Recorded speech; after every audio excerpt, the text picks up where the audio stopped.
Chapter 921. The interior of the private plane was spacious, but it was not extravagant and luxurious. Every detail was exquisite and comfortable. Zhou Yu walked into the cabin door. Led by Han Xinyan, he passed the rest area and was finally taken to the brightly lit reception area. Soft leather sofas were arranged regularly, and the carpet was as soft as cotton. Soft music was playing in the reception area, and a fruit plate was placed on the crystal tea table in the center of the sofa. When Zhou Yu walked in, Li Tianlan, who was a little pale, was pouring water into the teapot. It was just a simple act of pouring water. He put the tea leaves in the teapot and poured hot water into it. After a while, he poured the water into the cup. There was no technical content at all, but the tea leaves were good or very good. So as the hot water was poured in, the fragrance of the tea quickly spread. Li Tianlan, who was pale, seemed to feel the footsteps. He raised his head and stood up with a smile. Zhou Yu subconsciously quickened his pace. He passed Han Xinyan and took the initiative to stretch out his hands to Li Tianlan. "Your Majesty." Li Tianlan reached out his hand and shook it tightly with him. He patted him with the other hand and smiled apologetically. "Mayor Zhou, I'm sorry. I thought I was still in Northern City. I just came out of the desert and was so busy. If Xinyan hadn't reminded me just now, I'm afraid we would have missed this meeting." This explanation was detailed and sincere, full of sincerity. Zhou Yu was obviously a little excited. He shook his head harder and said with a smile, "Your Majesty, you don't have to say that. I can totally understand. Emperor Dong's palace and Xianyuan City have been developing very well recently, but there are many things that need Your Majesty to worry about. I'm honored that Your Majesty remembers me." Li Tianlan shook his head with a smile. "We're all on the same side. Don't stand on ceremony. Please sit down, Mayor Zhou. Your Majesty, you can just call me by my name. I'm older than you. If you don't mind, you can call me Old Zhou." Zhou Yu sat down with a smile. Han Xinyan, who was bending over to pour tea, trembled slightly and the tea almost spilled out. "Old Zhou." This form of address was so novel that even Zhou Yu would find it strange if he were to say it himself. At the age of 42, he was one of the youngest governor-general officials in Zhongzhou State. Only Zhou Yuanshan, Wang Jingxin and a few others could be on par with him. With this position and his age, it was not appropriate to say that he was in the prime of his life. He could be said to be young and promising. It was estimated that Zhou Yu had never heard such a title like Old Zhou since he entered the official career. "It doesn't matter how I address you." Li Tianlan smiled casually and handed a cigarette to Zhou Yu. "No matter what you call me, Brother Zhou is someone I respect. I really hope that Emperor Dong's palace can have more pillars like Brother Zhou, but it seems to be a bit whimsical." These words were undoubtedly flattering to Zhou Yu. But what Zhou Yu cared about, and was most excited about, was Li Tianlan's description. Pillar. This meaning was clear and unambiguous. What it meant couldn't be more obvious. He took the cigarette, lit it, took a deep breath, and said with a smile, "Speaking of pillars, His Majesty is the biggest one in Emperor Dong's palace. In all aspects, only with His Majesty can we have space to play and enough motivation." Han Xinyan took 2 steps back and watched the conversation curiously. Qin Weibai said that she was now qualified for the job of Chief Financial Officer of Emperor Dong's palace. In terms of professional ability, she had no problem. But in the end, she was just a young woman 1 year older than Li Tianlan. Li Tianlan was very young, but his personal strength and the support behind him were enough to support him to stand at the highest peak and enjoy the scenery. But Han Xinyan didn't think she was qualified. She still had too much to learn. It was easy to be a secretary, but it was extremely difficult to be Emperor Dong's secretary. So she was learning and improving herself all the time. Zhou Yu was undoubtedly a person worth learning from. Li Tianlan observed Li Tianlan's words and actions. He saw Li Tianlan say mushy words in the most normal, natural and completely sincere manner, and put on a humble posture. He naturally flattered Li Tianlan, and changed the topic from a member of Emperor Dong's palace to a member of Emperor Dong's palace. He expressed his loyalty straightforwardly, but not abruptly at all. Although the conversation had just begun, both sides seemed to have received satisfactory answers. Han Xinyan stood aside, deep in thought. Li Tianlan was silent for a moment with a cigarette between his fingers. Then he said slowly, "Of course, in some ways, Brother Zhou and I are completely one. Our advance and retreat is one of the most important things for Emperor Dong's palace. We will do our best to help you, give you more support, and give you more room to play.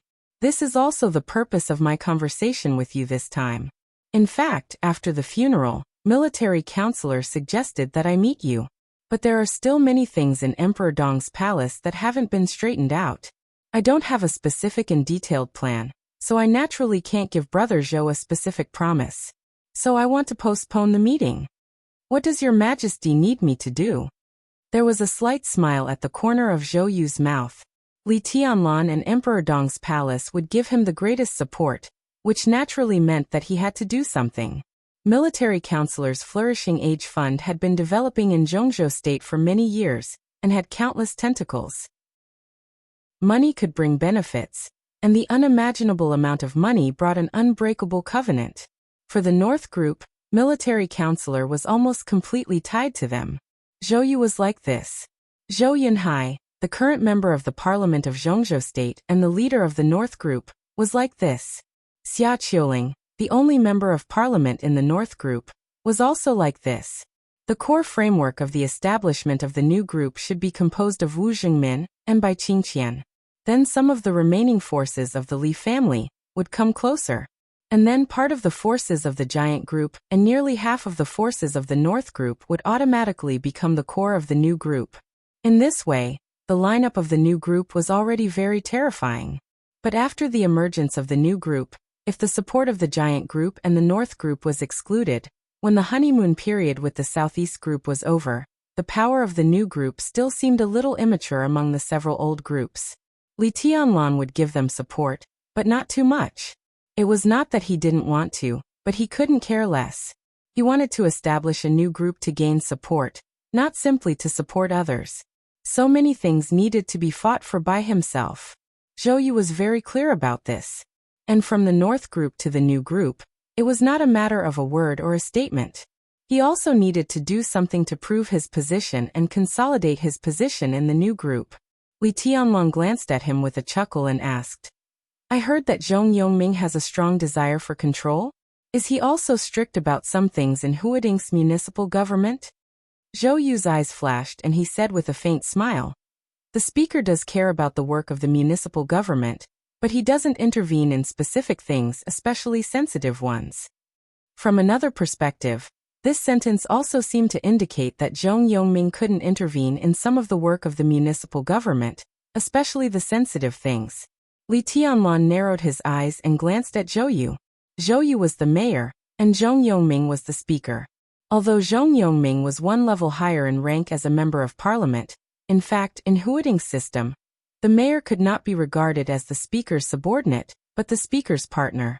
Although Zhou Yu's rank was one level lower, he was the successor of the North Group, which was enough to make up for some of his disadvantages in rank, so he had the conditions to be a strong mayor.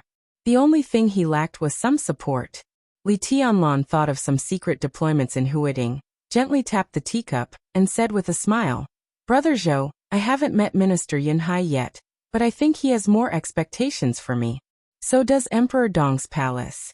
The pillar of Emperor Dong's palace should be someone who can control the overall situation. I can't give him a long-term plan, but at least I can set a short-term goal." He paused and smiled. "Huating is beautiful, I like it very much." Zhou Yu's eyes became extremely hot in an instant. He smiled gently and nodded. "I see." Through the cabin window, he looked at the brilliant lights outside the airport. After a moment of silence, he said softly, "I like it here very much too." Li Tianlan nodded. "I'll go to Yuzhou as soon as I finish some things in Tiannan. If possible, I'll give you some support." Zhou Yu's heart suddenly jumped. He took a deep breath and said yes. Joining the new group was not only because the binding of interests between them and military counselor had become unbreakable, but also from the perspective of the North Group. The new group had a promising future. Not to mention that Zhou Yunhai had more expectations for him. Even Zhou Yu himself had more expectations for himself. He was already the mayor of Huading. Further, a senator. Further, a director. In recent years, the declining North Group could barely maintain a director's position, and its ranking was getting lower and lower. But the new group was different. The combination of Wu Jingmin and Bai Qingqian had stabilized the framework of the new group. 5 years later, Zhou Yuanshan of Jiangxia had the qualification to soar. Whether it was the new group or the giant group, Zhou Yuanshan would be the #1 figure in Zhongzhou state that they would promote. Maybe 10 years later, maybe 15 years later. At that time, Emperor Dong's palace would be unparalleled, and it was almost impossible for Zhou Yuanshan to encounter any strong competitors. Although Zhou Yu was a few years older than Zhou Yuanshan, to put it more exaggeratedly, even after 20 years, he was still relatively young and vigorous in his current level. He could completely keep up with Zhou Yuanshan's pace. As long as he could get the approval of Emperor Dong's palace, when Zhou Yuanshan took over, there would inevitably be a position for him among the directors around him, and it would be a position of absolute power. Now the opportunity was in front of him. If he could settle Zhong Yongming and Huading and satisfy Li Tianlan, then in the future, Li Tianlan would certainly satisfy him. At this moment, his thoughts were the same as Gu Xianyan outside the cabin. This trip was not in vain. Zhou Yu thought of the upcoming decisive battle in Beihai.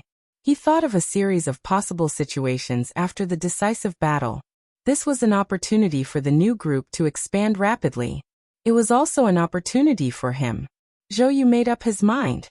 He looked at Li Tianlan and said seriously, "Your Majesty, at the end of the year, I will invite Mayor Ning of Xianyuan City to Huading for an exchange." Li Tianlan's eyes lit up. Ning Qianqing was the mayor of Xianyuan City. In Xianyuan City, without a speaker, the mayor was the top leader, and the chief administrative officer in Xianyuan City was similar to the mayor of Huading.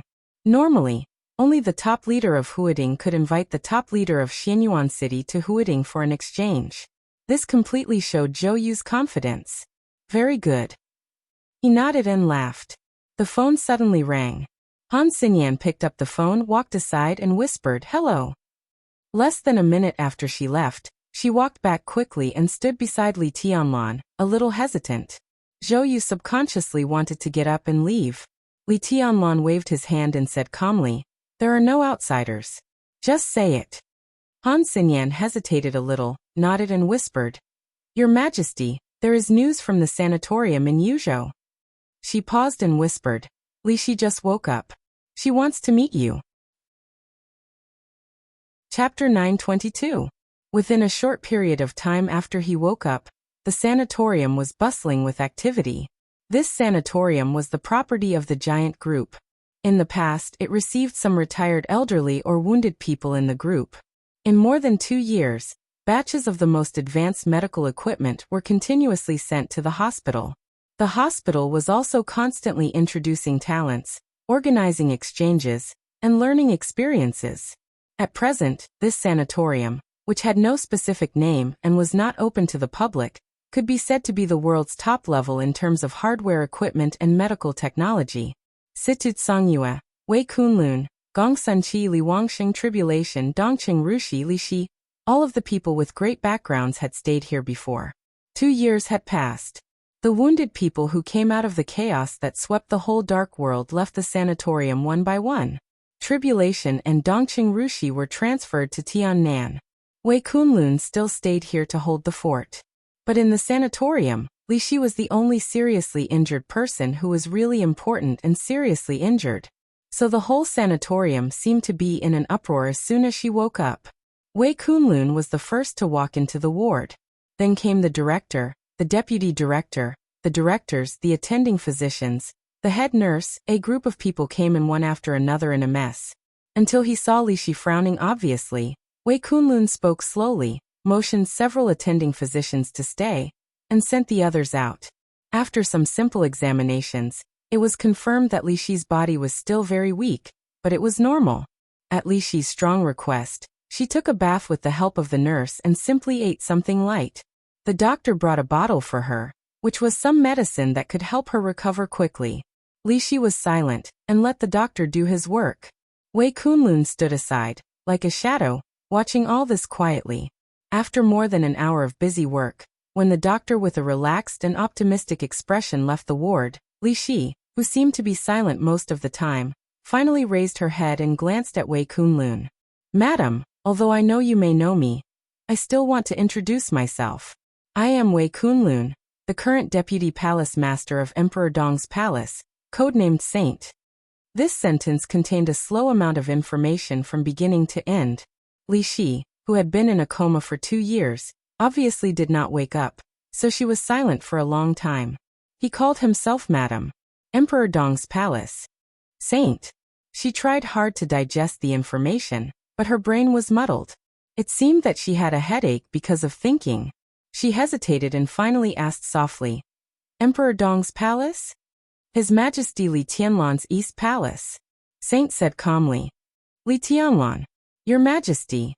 Muttering to herself, she repeated a lot of information that was hard to digest. She had no idea how to react. After some time, she shook her head hard and rubbed her forehead as if she had a headache. How long have I been unconscious? A little more than 2 years. Saint sounded calm. 2 years. After a long silence, Li Shi took a deep breath. Ha! She let out an inexplicable sigh. No one knew what she was thinking. She subconsciously said, Li Tianlan, is already His Majesty? Perhaps not many people agree with this title, but I think they will change their minds soon. Wei Kunlun said. Li Shi was still a little confused and said silently, What about Kunlun City? It's in a precarious situation, and can't even protect itself. Madam, do you care about Kunlun City very much? The term lady again. Li Shi had many titles in her life, but it seemed that no one had ever called her that. She glanced at Wei Kunlun. The coldness and indifference before the coma seemed to gradually recover in her, but the recovery was not fast, so she looked a little dull. You call me lady? She asked. Kunlun City looked at her silently for a while and laughed. Otherwise, what should I call you? Or you don't like this title? Li Shi was silent. Many years ago, when she was in the Li family, she was the young madam. In Kunlun City, she was the madam. In the eyes of others, she was Her Highness. In the eyes of Gu Xingyun, she also had many titles. Bitch. She recalled the past scenes and carefully tasted the title lady. It was a very simple title, but with a sense of freedom. She thought for a moment. I like it very much. Saint did not call her madam. This title meant her status in Kunlun City. Similarly for East Palace, it also meant that she was an enemy. Saint did not call her Her Highness either. Although she was at the peak of the invincible realm, in a very long time, she was destined to be difficult to recover her former strength. There was respect in the title lady, and it also implied that the other party seemed to be free. Lady. Li Shi sat quietly and gradually smiled. 2 years of coma had not brought the slightest change to her appearance. That kind of pure beauty was still the same. She was a little weak and haggard. Now she looked extremely delicate and beautiful. Before the master left, he said something beside your bed. He said to you, and I think he said it to me. He said that although he was no longer young, he hoped that you could still have a chance to choose in your life. He hoped that you could let go of the shackles of sin and be truly free to pursue something very beautiful. Master. Saint did not say who he was, but Li Shi naturally knew which master he was talking about. Few people in Zhongzhou State knew that Xian Xuanzi, the metaphysics Grand Master who had shocked countless people, and even won considerable respect in the Wang family of Beihai, was her biological father. Li Shi's body slowly softened.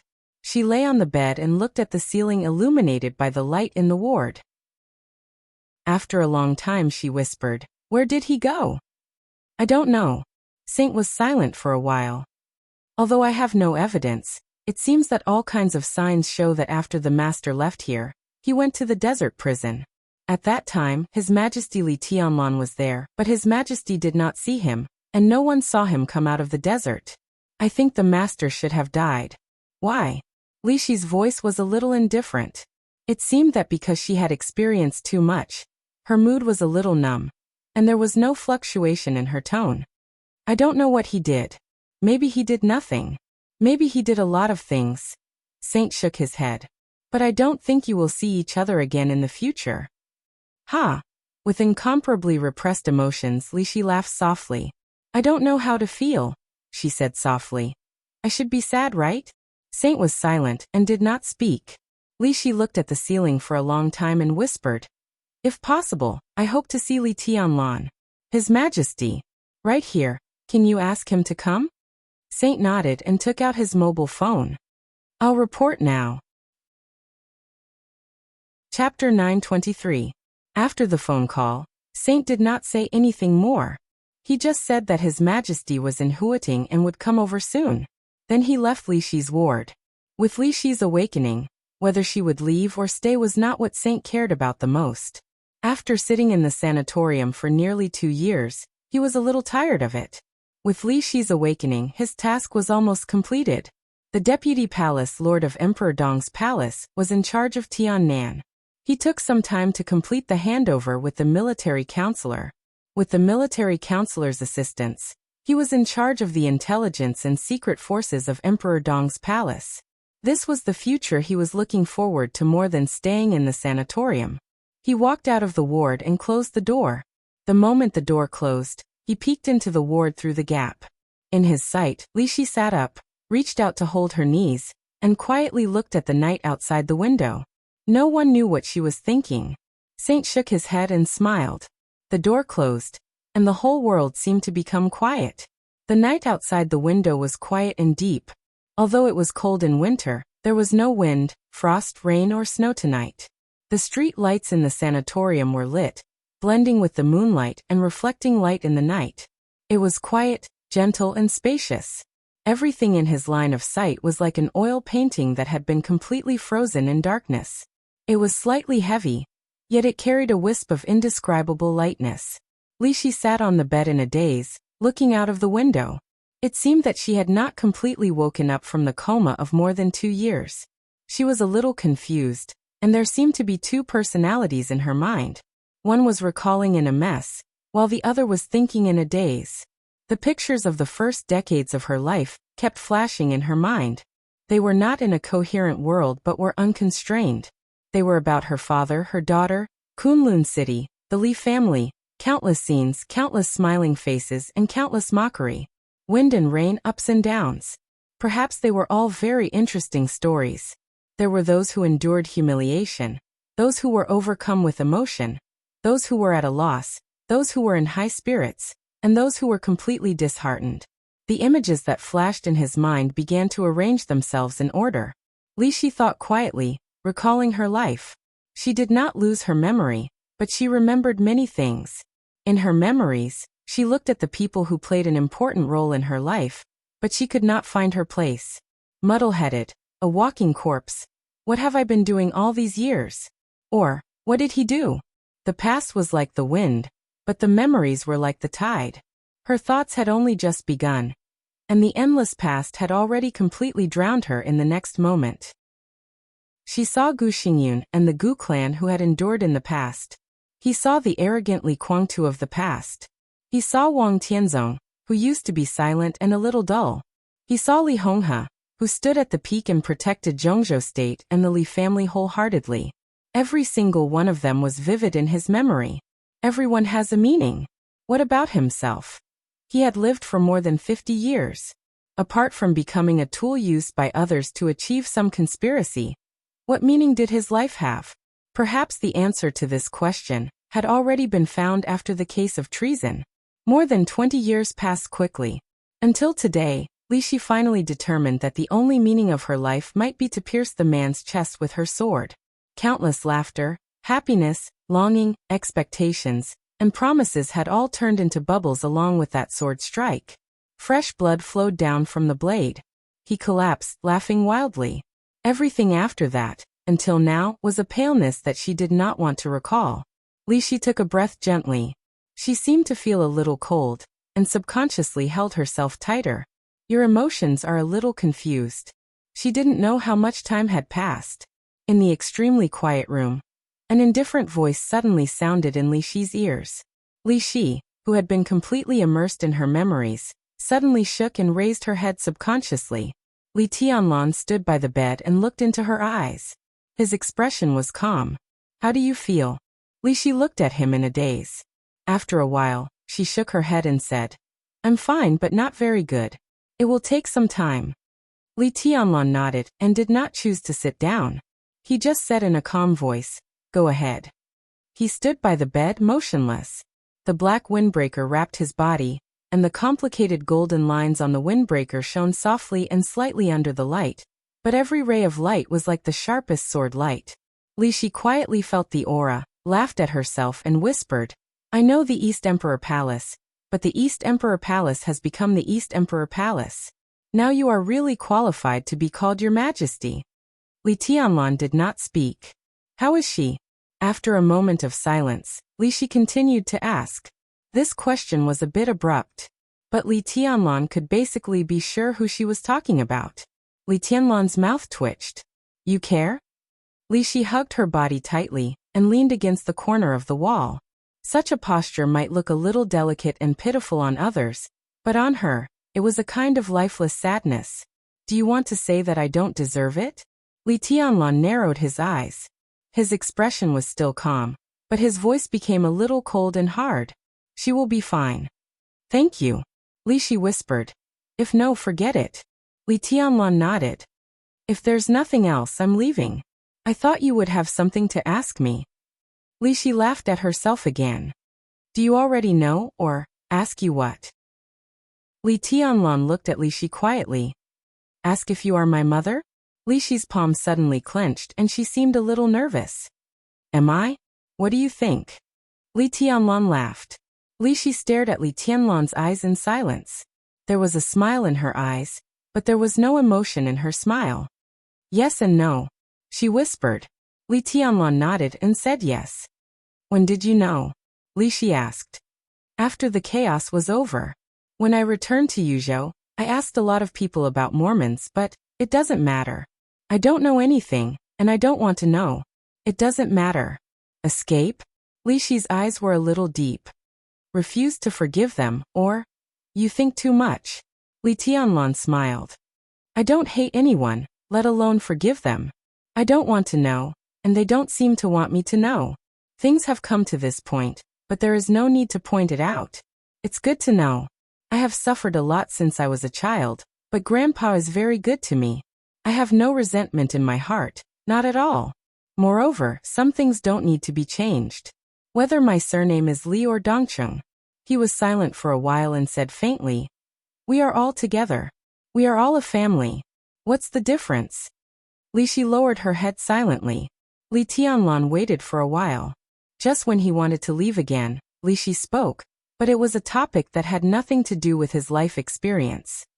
"In fact, I think I really liked Gu Xingyun, even loved him," she said softly, and her voice was like a dream. Li Tianlong raised his eyebrows. "So maybe I'm really a fickle woman. My father wanted to be in power at that time. Things like fate really exist. He could see the strong fate of the Gu family at that time. According to him later, even if there was no treason case, the Li family was doomed to fall. So in the days when the Gu family was humble, I was sent to Kunlun City by him. At that time, Gu Xingyun was not like now." She thought for a while and suddenly found that she had no specific impression of Gu Xingyun over the years. She couldn't help laughing again. At that time, he was very simple. Although he had some ambitions, they were in the ordinary category. He didn't have so many resentments later. I think he also liked me at that time. He liked me very much, but later, I appeared beside Li Kuangtu. At that time, Li Kuangtu didn't have to get me. He just met me occasionally in the Gu family, and said I was beautiful with a smile. He didn't even ask my name. But at that time, the Gu family was a dog lying under the Zhuanyuantai, wagging its tail and begging for pity. So that night, I was sent to Li Kuangtu's home by Gu Dongqing. Naturally, that night, I went to Li Kuangtu's bed. Although I was reluctant, I couldn't resist. Gu Xingyun resisted, but one of his arms and one of his legs was broken. At that time, Gu Dongqing told me to serve Li Kuangtu well and make him satisfied. Otherwise, he would make Gu Xingyun's life worse than death. Li Tianlong did not speak. He had no impression of Gu Dongqing, but he seemed to have heard of the name. He was the former patriarch of the Gu family and Gu Qianchuan's uncle. When he was the patriarch, Gu Xingyun's branch was not outstanding, and Gu Qianchuan's branch was the orthodox of the Gu family. Li Tianlan thought of the information he got from the Lu family in Huading and the Heshabi, and his imagination ran wild. Li Shi said unhurriedly, "At that time, although I was with Gu Xingyun, my body was very clean." Li Kuangtu looked very satisfied, as if he had got a new toy. At that time, I could be said to have used all my skills to tie him to me. About 4 months later, I walked into Li Kuangtu's circle of friends at that time and met Wang Tianzong, Lin Fengting, and Summer Solstice. A year later, I met Li Honghe, the god of war of Zhongzhou state at that time. The day after I met Li Honghe, I returned to the Gu family by myself. You can't imagine how I felt when Gu Dongqing, who used to be superior to me, bowed to me. I met Gu Xingyun. Gu Dongqing was indeed a good dog. He was afraid that something would happen between me and Gu Xingyun, so he kept a close eye on us throughout the meeting. I made a request to them. I could stay in the Li family, but the Gu family must do their best to cultivate Gu Xingyun. Stay in the Li family. Li Tianlan's tone was inexplicable. I did stay in the Li family. You may not believe it. Li Shi smiled. Her voice was a little sarcastic. Gu Dongqing is really a good dog. He not only wagged his tail and begged for mercy to the Li family, but also had an almost abnormal loyalty. You haven't heard that loyalty is loyalty. At that time, Li Kuangtu just said that I was beautiful, and he could send me over that night. If Li Kuangtu didn't mean me at that time, but his daughter or his wife, Gu Dongqing could also send them over. In those years when I stayed with Li Kuangtu, her only requirement for me was to serve Li Kuangtu well and take care of his daily life. She didn't have any other requirements. The day after I met Senior Li, he could bow to me. Not only me, but you should know that at that time, Situ Tsangyue and Yun Qinshi, the current Phantom Sword Master of Mount Shu, were also Li Kuangtu's women. Gu Dongqing was already an invincible realm expert at that time. When he saw them, who were still young, he would also bow to them. In the eyes of others, it was servility. But for the Li family, this kind of loyalty was undoubtedly what the father and son of the Li family liked. So at that time, they almost completely trusted the Gu family. Go on. No one knew what Li Tianlan was thinking about, but he said quietly. In those years I had been with Li Kuangtu. Occasionally, I went to the Gu family and met Gu Xingyun. What happened later? She shook her head and recalled quietly. After Gu Dongqing died and Gu Qingfeng became the patriarch of the Gu family, everything changed.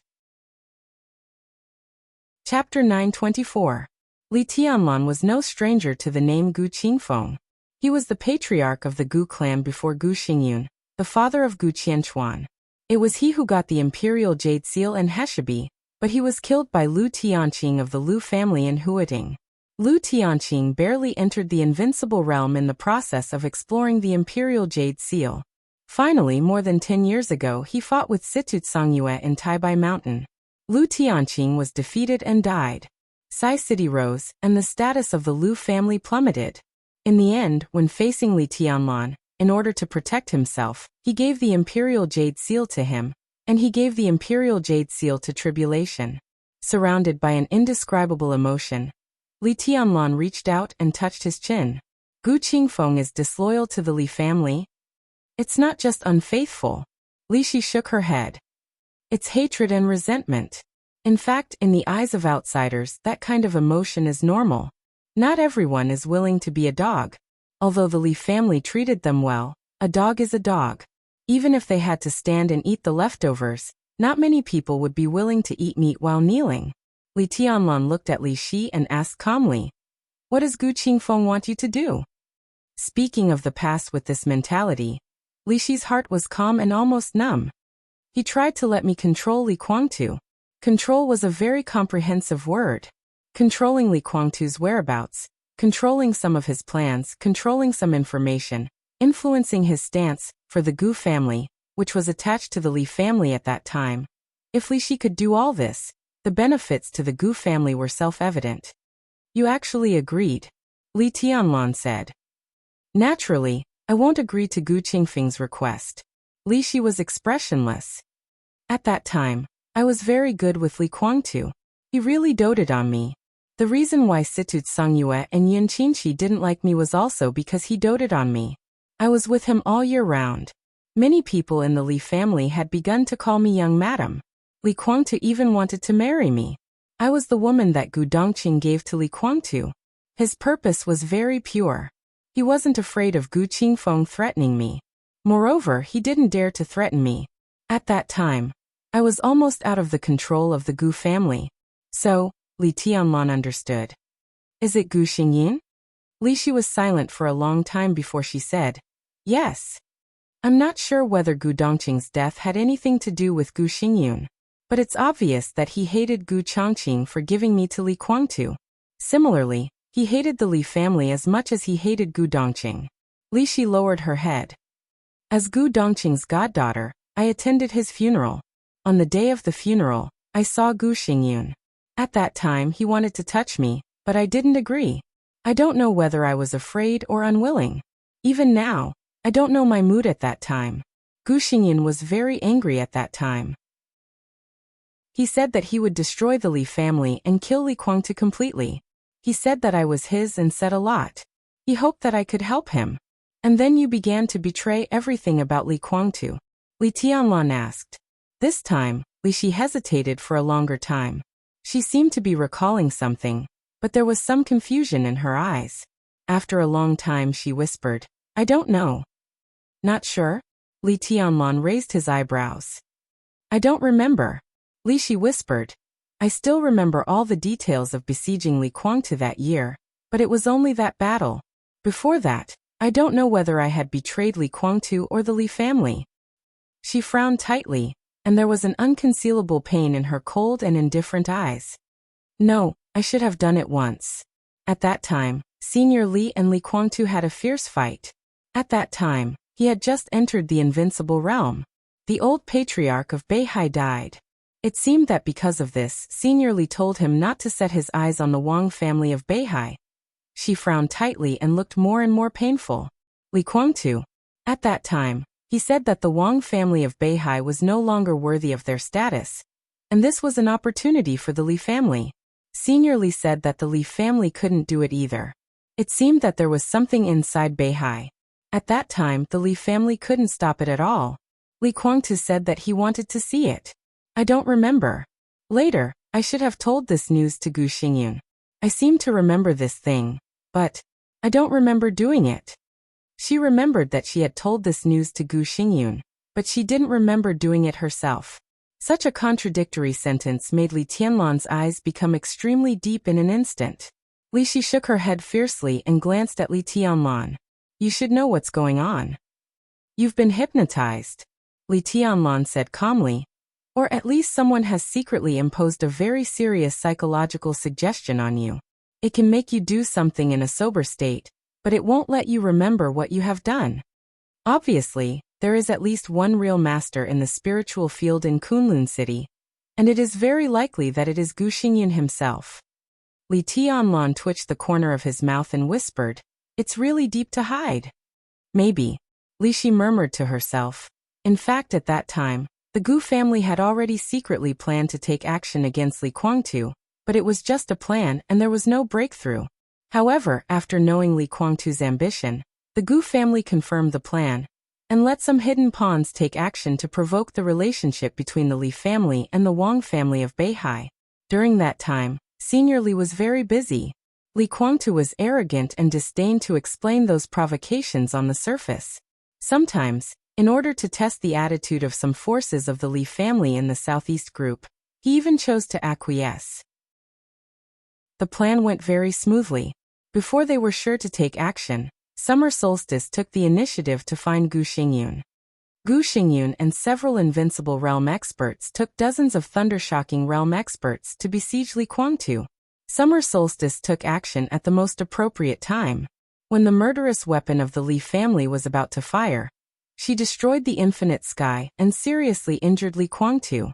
That sneak attack could be said to be a lose-lose situation.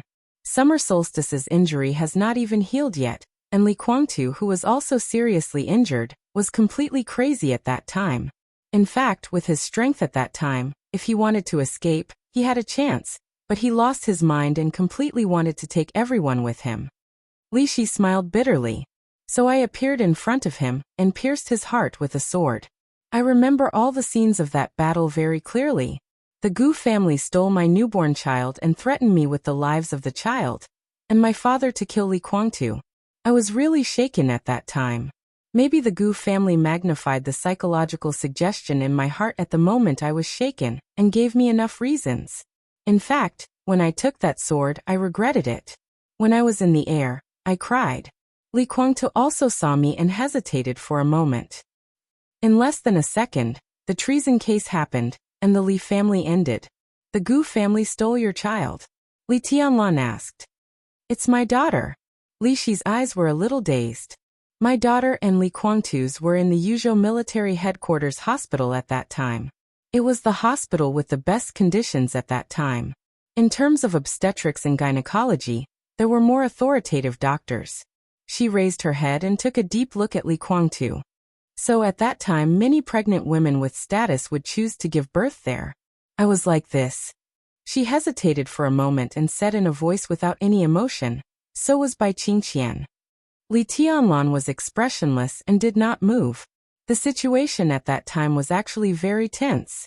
A few days after the treason case, Senior Li left Yuzhou and went to Beihai. At that time, the Li family and Beihai had almost completely turned against each other. Senior Li seemed to want to save something. I was a pregnant woman, and there were not many people taking care of me. They were several female experts of the Li family.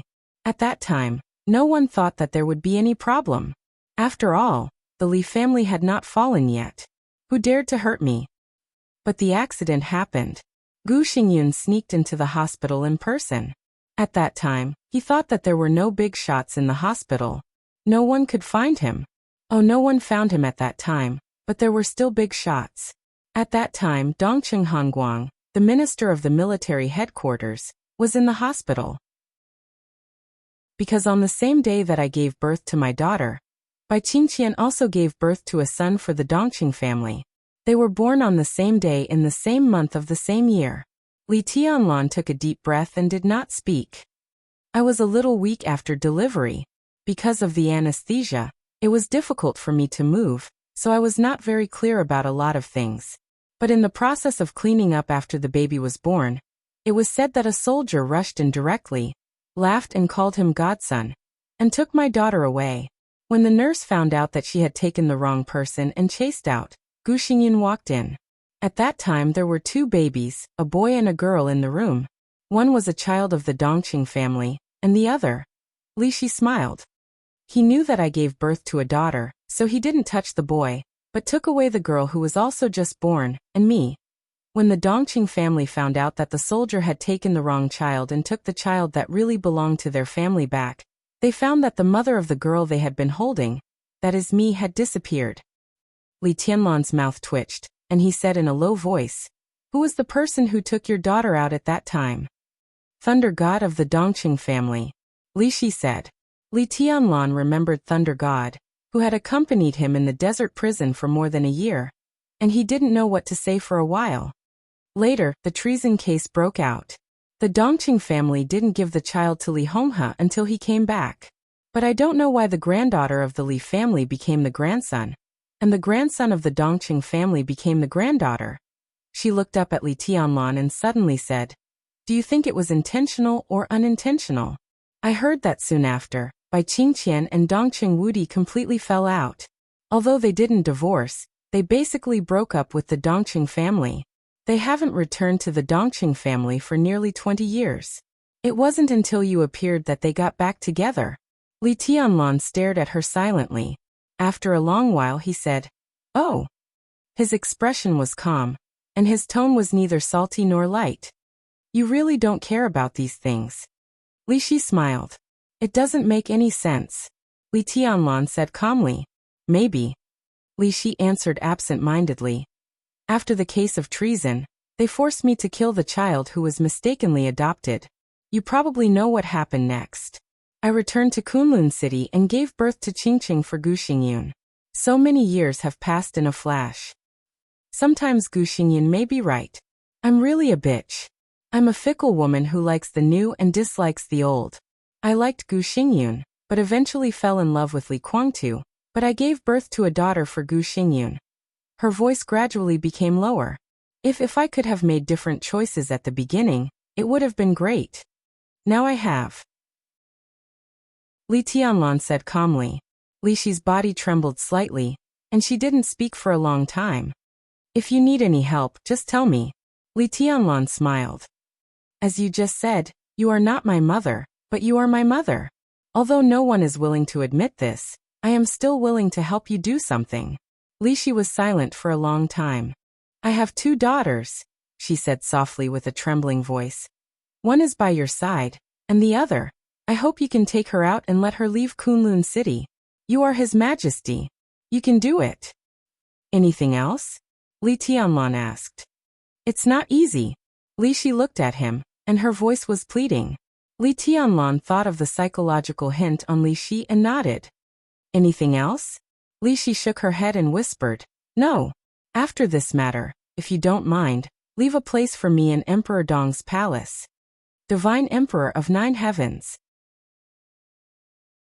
Chapter 925. Li Tianlan could not refuse Li Shi's request, let alone her request. She asked him to bring Li Qingqing back from Kunlun City. She asked for a place in Emperor Dong's palace. Li Shi's recovery period was destined to be long, but the damage to her foundation was not very thorough. She might not be able to return to the peak of the invincible realm in this life, but there was no problem for her to re-enter the invincible realm. Even if she really could not restore her original strength, her vision was still there. As long as she re-entered the invincible realm, she would definitely be an expert who could not be ignored among the experts in the same realm. Such a person joining the Emperor Dong's palace would undoubtedly further enhance the strength of the Emperor Dong's palace. Li Shi knew what he wanted. Li Tianlan knew what Li Shi wanted. Therefore, Emperor Dong's palace could get her help, but it would not restrict her. Li Tianlan could totally afford a leisurely but transcendent position. As long as he could take Li Qingqing away from Kunlun City, there was no room for Li Tianlan to refuse. Even if it was not for the sake of Li Shi, for the sake of Dongqing Rushi, he had to do this. Just as he said to Li Shi was indeed not his mother. But if he married Dongqing Rushi, if Li Shi was not his mother, what was she? He took 2 steps in the room and suddenly said, How did Kunlun City control Li Qingqing? Use poison. Li Shi's voice was a little sad. That is a kind of poison that suppresses vitality. Qingqing's martial arts talent is actually very good, but under the influence of that poison, it is difficult for her to enter the thunder-shocking realm in this life. I used to know that Gu Xingyin used poison. Now there should be some spiritual hints. Does she know? Li Tianlan narrowed his eyes. Not sure. Li Shi said. Gu Xingyin will not tell her, and I dare not tell her. Suppressing vitality. Li Tianlan muttered to himself. Kunlun City has its own secret laboratory, one of which specializes in studying this toxin. Up to now, this toxin has been very mature and has been updated for many generations. This toxin is widely used in Kunlun City and is commonly used in Phoenix Pavilion. Phoenix Pavilion. Li Tianlan suddenly raised his head.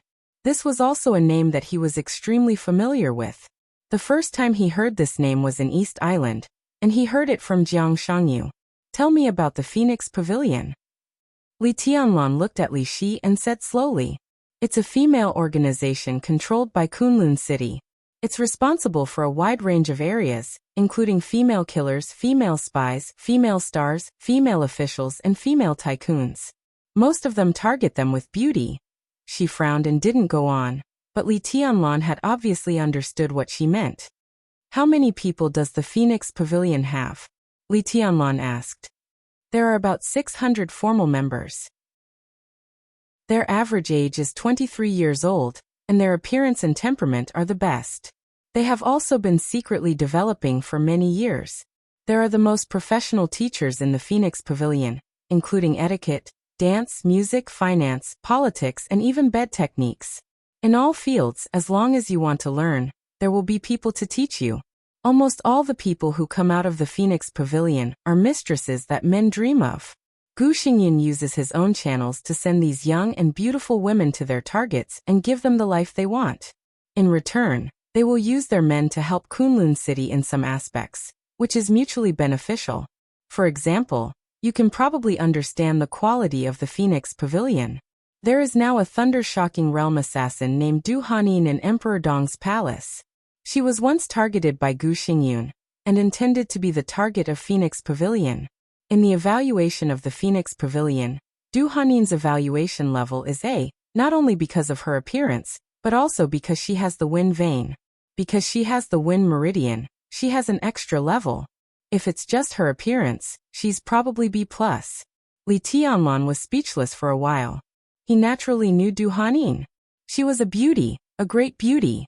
During the period when she was most powerless to protect herself, in order to stay in the Sky Academy, she completely gave up her body, so she also made countless male students in the Sky Academy bleed.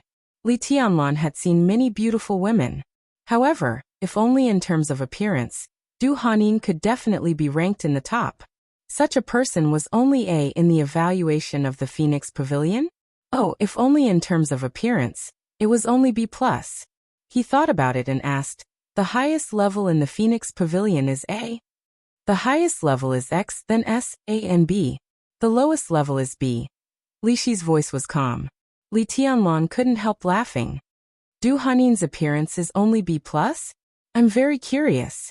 Who is the X level? What kind of woman can be the X that Gu Xingyun envisioned? Li Shi's voice was still calm. Qin Weibai is X. Li Tianlan paused, raised his head and looked at Li Shi. The room seemed to become silent in an instant. Endless sword energy surged and boiled in absolute silence, completely enveloping Li Shi's body in an instant. Li Tianlan's arm hung down. His palm gradually glowed and became colorful. The incomparably gorgeous luster flowed in his palm, and in the blink of an eye, it turned into a startling scarlet. Li Tianlan looked at Li Shi, expressionless.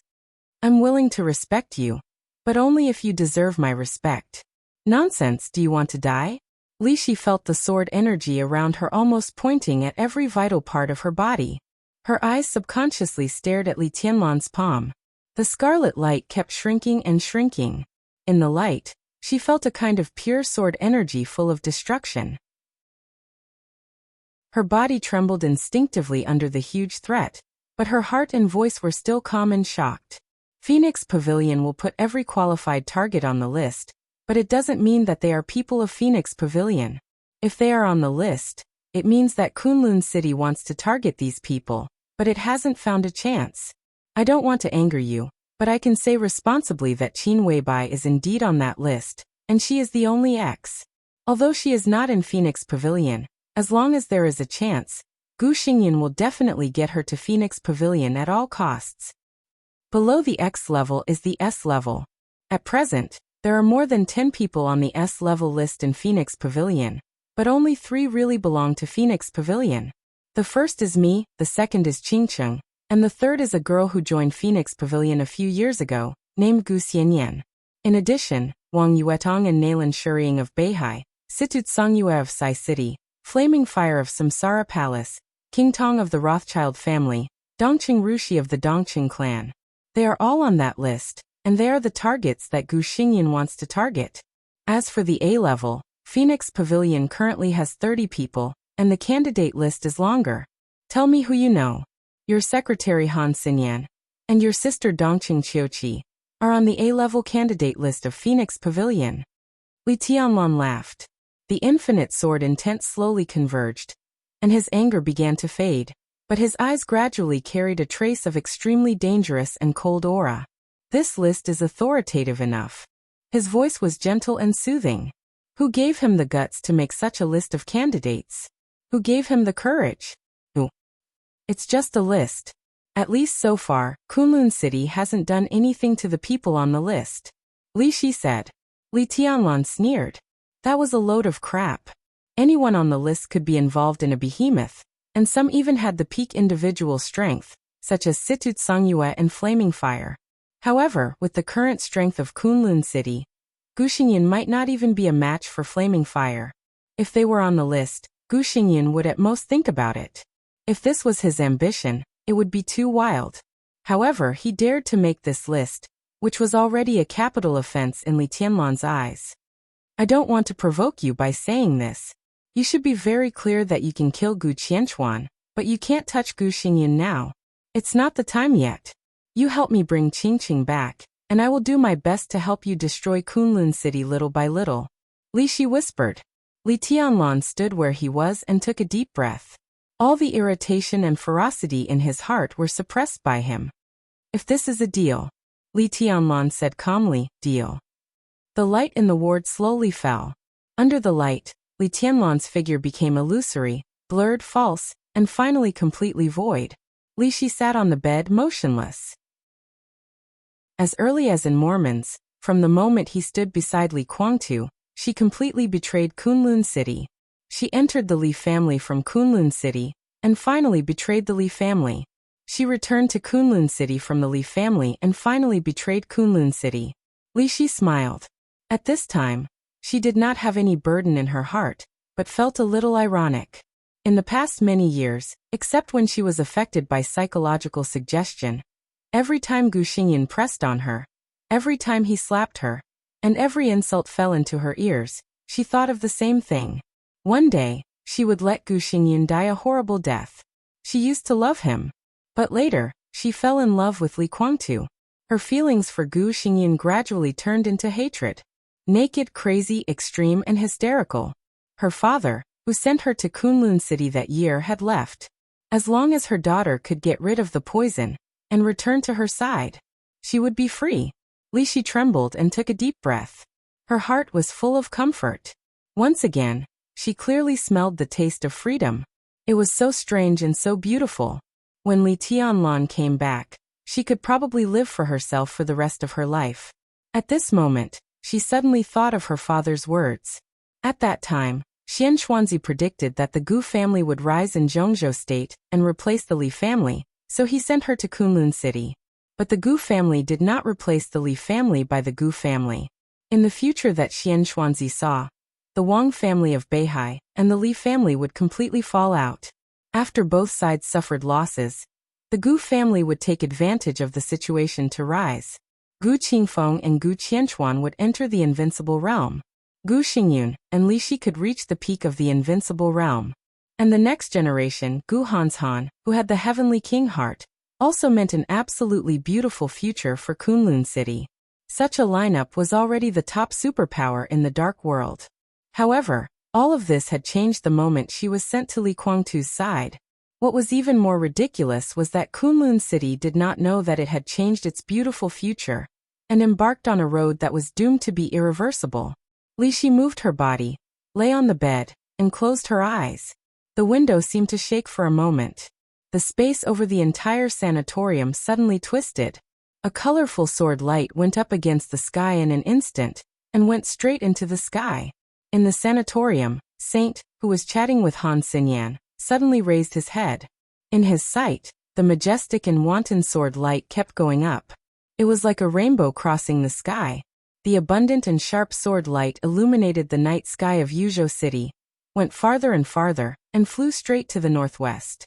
That was the direction of Kunlun City. Chapter 926. After dealing with the documents, Li Huaqing stood up from his desk. Just as he was about to eat something and rest, his secretary, Ma Si, knocked on his office door. Li Huaqing smiled at him and said, "That's all for today. Time to get off work."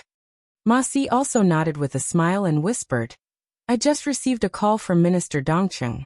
Madame Li Shi woke up. Li Huaqing, who was already thinking about what to eat, paused for a moment and sat back at his desk. "Is Li Shi awake?" Murmuring to himself, he subconsciously tapped the table with his fingers. He was deep in thought. The sanatorium of the giant group was extremely closed. If there was no killing intent in such a place, there was no need to infiltrate his own people.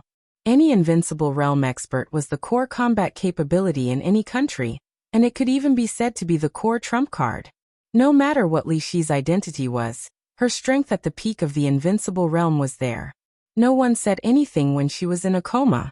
But once she woke up, the sanatorium would definitely report it to its superior immediately, and finally, it would be conveyed to him. It should have been a few hours ago. Ma Si lowered her voice and said in a complicated tone, "Li Tianlan didn't hide his whereabouts. He came directly to Yuzhou from Huading and entered the sanatorium. He should have come to see Li Shi. But at that time, the news of Li Shi didn't come out, so we didn't know what he was doing in Yuzhou. Li Huaqing remained silent. In just a few hours, the news that Li Tianlan had killed the killer of the invincible realm with one blow in Huading had quickly spread throughout the dark world. First Gu Qianchuan, then Zhu. The two invincible realm experts were both killed by Li Tianlan with one blow. Li Tianlan was completely building his reputation as the East Emperor with bloody military exploits. When the news came out, Prime Minister Chen Fangqing called him. Li Huaqing didn't answer it as he couldn't see the undercurrent aroused by this news for the time being. However, according to the report of a director of Wuyue, Wang Qinglei had already arrived at Yuzhou province the moment he received the news. At this moment, the entire dark world must have fallen into chaos. 13th floor. Donghuang, Xianyuanfeng, Li Tianlan. No matter what it was, no matter what the outside world thought of him, he was proving one thing to the outside world. There was no solution. Li Tianlan was at a loss. In this current era, he was truly an invincible existence. The death of Gu Qianchuan and Li Zhu might not fully explain this, but Beihai, which was on the verge of breaking out, was destined to be the stage where Li Tianlan really ascended to the throne. At times like this, Li Huaqing sighed and whispered, "What can he say to Li Shi when he comes to Yuzhou? Let her join Emperor Dong's palace." Ma Si thought for a moment and said, "In the past 2 years, Emperor Dong's palace and Kunlun City's attitude toward Li Shi has been very strange. Moreover, when she was in Mormons, she stood with Li Guangtu and Lin Fengting. I think no matter what His Highness Gu Xingyan ordered her, he would not give her such an order. It's very interesting that after the end of Mormons, I collected information about Kunlun City. All kinds of signs show that in that chaos, Kunlun City sent not only Li Shi to Snow Country, but also a quite elite team of experts. But from the beginning to the end of the chaos, the elite team of Kunlun City did not appear. Only Li Shi appeared, and she stood with Li Guangtu. Li Shi has been in a coma in the sanatorium for more than 2 years. Kunlun City doesn't care about her, and doesn't even want to take her back. On the contrary, Emperor Dong's palace is doing its best to treat her, which seems a little strange." "You mean," Li Huaqing said lightly, "Li Shi betrayed Kunlun City? This is the most reasonable explanation." Ma Si said seriously, "It's difficult for an invincible realm expert to be completely in our sight. Even Li Tianlan, the commander-in-chief at that time, we can't fully know what they did. Maybe before the chaos began, he and Li Shi had already met and reached some deals. Or maybe there are other possibilities. As soon as Li Shi woke up, Li Tianlan rushed over as soon as possible, which is enough to explain the problem. At least it shows that Li Tianlan is very sure to let Li Shi join Emperor Dong's palace." "It makes sense." Li Huaqing nodded and smiled, feeling a little strange. He said, "Why not the purgatory of heaven capital?" Ma Si's expression froze slightly and she said hesitantly, "It shouldn't be possible. In fact, we don't need to guess too much. Let's call the young His Majesty and ask him directly." Li Huaqing laughed. "That's right."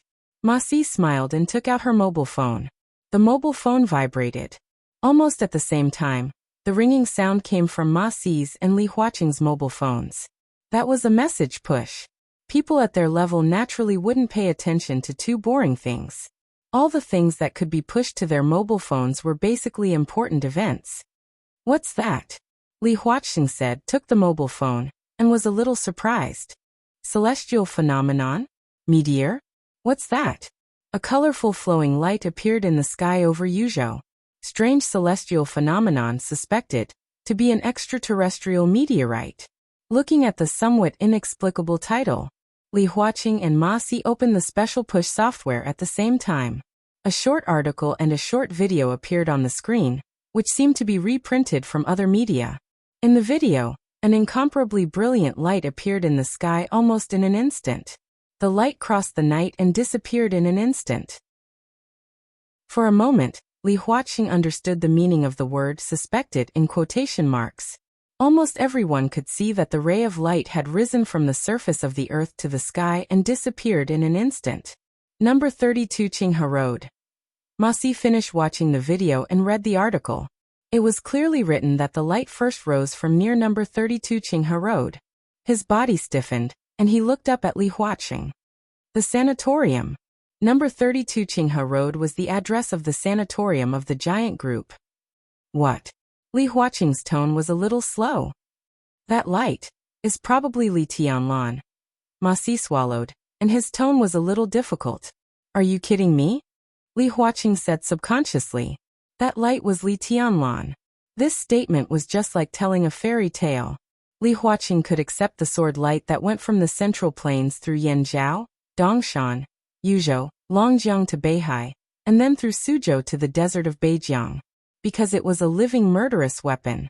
No matter how powerful it was, there would always be a time when its energy was exhausted. But Li Tianlan was a living body of flesh and blood. How could he reach this level? Wang Tianzong of Mormons, Ma Si whispered. He set off from Reki City, crossed all the terrains, and appeared in Mormons. Li Tianlan can't reach that level, but he has Xinyuan Feng. Maybe. And the location is too coincidental. Li Tianlan came as soon as Li Shi woke up.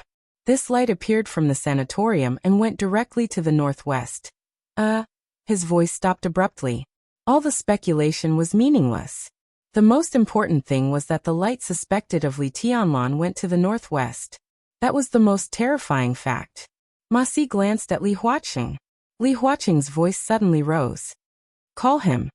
The phone was quickly dialed. Ma Si waited for a while, looked at Li Huaqing, and shook his head. I can't get through. As soon as Li Shi woke up, the light went to the northwest and went to Kunlun City. Li Huaqing's brain was confused for a moment, and he made a prompt decision. Call the Prime Minister and inform him of the news. In addition, contact Minister Dongqing Wudi. He was willing to remain neutral now, but it didn't mean that he could let Li Tianlan do whatever he wanted. After all, Gu Xingyun was the god of war of Zhongzhou State and the governor of Kunlun City.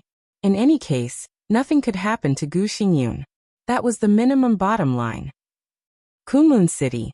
In the exquisite courtyard that belonged solely to the city lord, the sound of something shattering rang out incessantly. Gu Xingyun listened to the news brought to him by Chen Fangqing patiently. Li Shi woke up. He suspected that Li Tianlan's sword light was already on the way to Kunlun City. Gu Xingyun didn't know what he was thinking in his mind, nor did he know what he had responded. Gu Xingyun trembled all over, and his blood pressure kept rising. With monstrous anger and resentment, he directly smashed the phone against the wall as soon as he hung up the phone. The surging power kept sweeping in the room. Gu Xingyun smashed almost everything that could be smashed in the room. Some high-level officials of Kunlun City rushed over as soon as possible, but they were driven out mercilessly by Gu Xingyun. His eyes were red, and he gritted his teeth. Standing in the ruins, he kept cursing, "Bitch! Bitch! How dare you betray me? How dare you betray me? Damn it, bitch, bitch!" With a heavy gasp, his voice echoed in the room like thunder. His expression was ferocious, and he almost completely lost his mind. He liked Li Shi. He liked her, and he still liked her now. He was very sure of that. That was the only woman he had ever loved in his life. He dreamed of being in harmony with her and growing old with her. Even after knowing that Li Shi had given birth to a child for Li Guangtu, he was still willing and wanted to forgive and accept her. He really thought so in his heart. So after the treason case, Gu Xingyun married Li Shi at the first time. But it was not the grand wedding he dreamed of. That wedding was low-key and simple. At that time, Gu Xingyun did not realize what he was avoiding. His married life with Li Shi was simple. At the very beginning, Gu Xingyun felt the ecstasy of regaining what he had lost. But there were also times when the emotions were strong and intense. He soon noticed Li Shi's numbness and the sadness that seemed to penetrate into her bones. For her own fate, and also for Li Guangtu, Gu Xingyun was very angry, but he was also very disappointed. He suppressed the anger in his heart, and talked with Li Shi again and again. There was no improvement at all. Li Shi's breath became more and more numb, and she was like a walking corpse all day long. He really liked Li Shi, so he tried to give her some psychological hints. He used this trick to get a lot of information about the Li family, and he also wanted to use this trick to make Li Shi loyal to him. But hypnosis was not omnipotent. Not to mention that Li Shi was already in the invincible realm at that time, and her strength was stronger than Gu Xingyun's. His hypnosis had no effect. Gu Xingyun wishfully thought that this was the reason why Li Shi valued Li Guangtu too much. The real situation might be like this. But Gu Xingyun, who was blinded by jealousy, did not think about anything at all. He had seen Li Guangtu and Li Shi under the moonlight many times, watching the two figures snuggling up to each other, watching Li Shi's belly slowly grow bigger, and watching her happy smile grow more and more. Strong jealousy and unwillingness almost distorted his soul. In fact, he felt inferior in his heart. He was not as good as Li Guangtu, far worse. He knew this, but he was unwilling to admit it. He always thought that as long as Li Guangtu died, Li Shi would be his. But what he got was a walking corpse. It was unclear how it started. When he slapped Li Shi's white and tender face for the first time, everything could no longer be reversed. At that time, he caught Xian Xuanzi and ordered Li Shi to take off her clothes. Then, in front of Xian Xuanzi, he completed the so-called wedding night. Gu Xingyun's heart became more and more distorted, and all his dark thoughts seemed to burst out at that moment. He tortured Li Shi, insulted her, beat her, and scolded her. The next day, looking at her bruised body, he apologized gently, hoping that she could forgive him. But Li Shi never changed. Thus, he became even more irascible, and his attacks became heavier and heavier. He poisoned Xian Xuanzi. After Li Qingqing spoke, he poisoned his daughter. He used all his means to tie Li Shi to his side. Gu Xingyun no longer cared about her heart. He even gradually forgot his own feelings. Seeing Li Shi, he could only. His first thought was to torture her, to keep her by his side, to torture her for the rest of her life. Even if he died, he wanted this woman to be buried with him. Xian Xuanzi and Li Qingqing needed him to give them temporary antidotes every once in a while. But Xian Xuanzi hadn't looked for him for a long time. So Gu Xingyun knew that Xian Xuanzi had most likely fallen in some corner. There was one less trump card that restricted Li Shi. In fact, Gu Xingyun had already had a hunch in his heart. After hearing everything about Mormons, he already had some guesses. Now, after more than 2 years of sleep, she woke up. But she did not return to Kunlun City. She was the first to see Li Tianlan. Then Li Tianlan came to Kunlun City. It was not until this moment that Gu Xingyun finally realized that so many years of entanglement and torture seemed to have come to an end. He seemed to be really going to lose Li Shi. Completely lose her. So he fell into an unprecedented state of rage. Li Tianlan. He muttered to himself, Li Tianlan, do you think I will be afraid? You want him to kill me? Come on. Do you think I will be afraid? If I die, your daughter can't live. No one can F***king live. Go to hell, all of you. He murmured and suddenly turned around. The huge power condensed for a moment. The exquisite courtyard belonging to the city lord was knocked open by Gu Xingyun in an instant. The wall cracked, and the stones flew. He rushed out of the courtyard and came to another standalone courtyard. In the courtyard, a beautiful young woman in a red dress was standing at the door, seemingly hesitating. Seeing Gu Xingyun suddenly appear, she was slightly stunned and then asked cautiously, Dad, are you okay? I'm fine, I'm fine.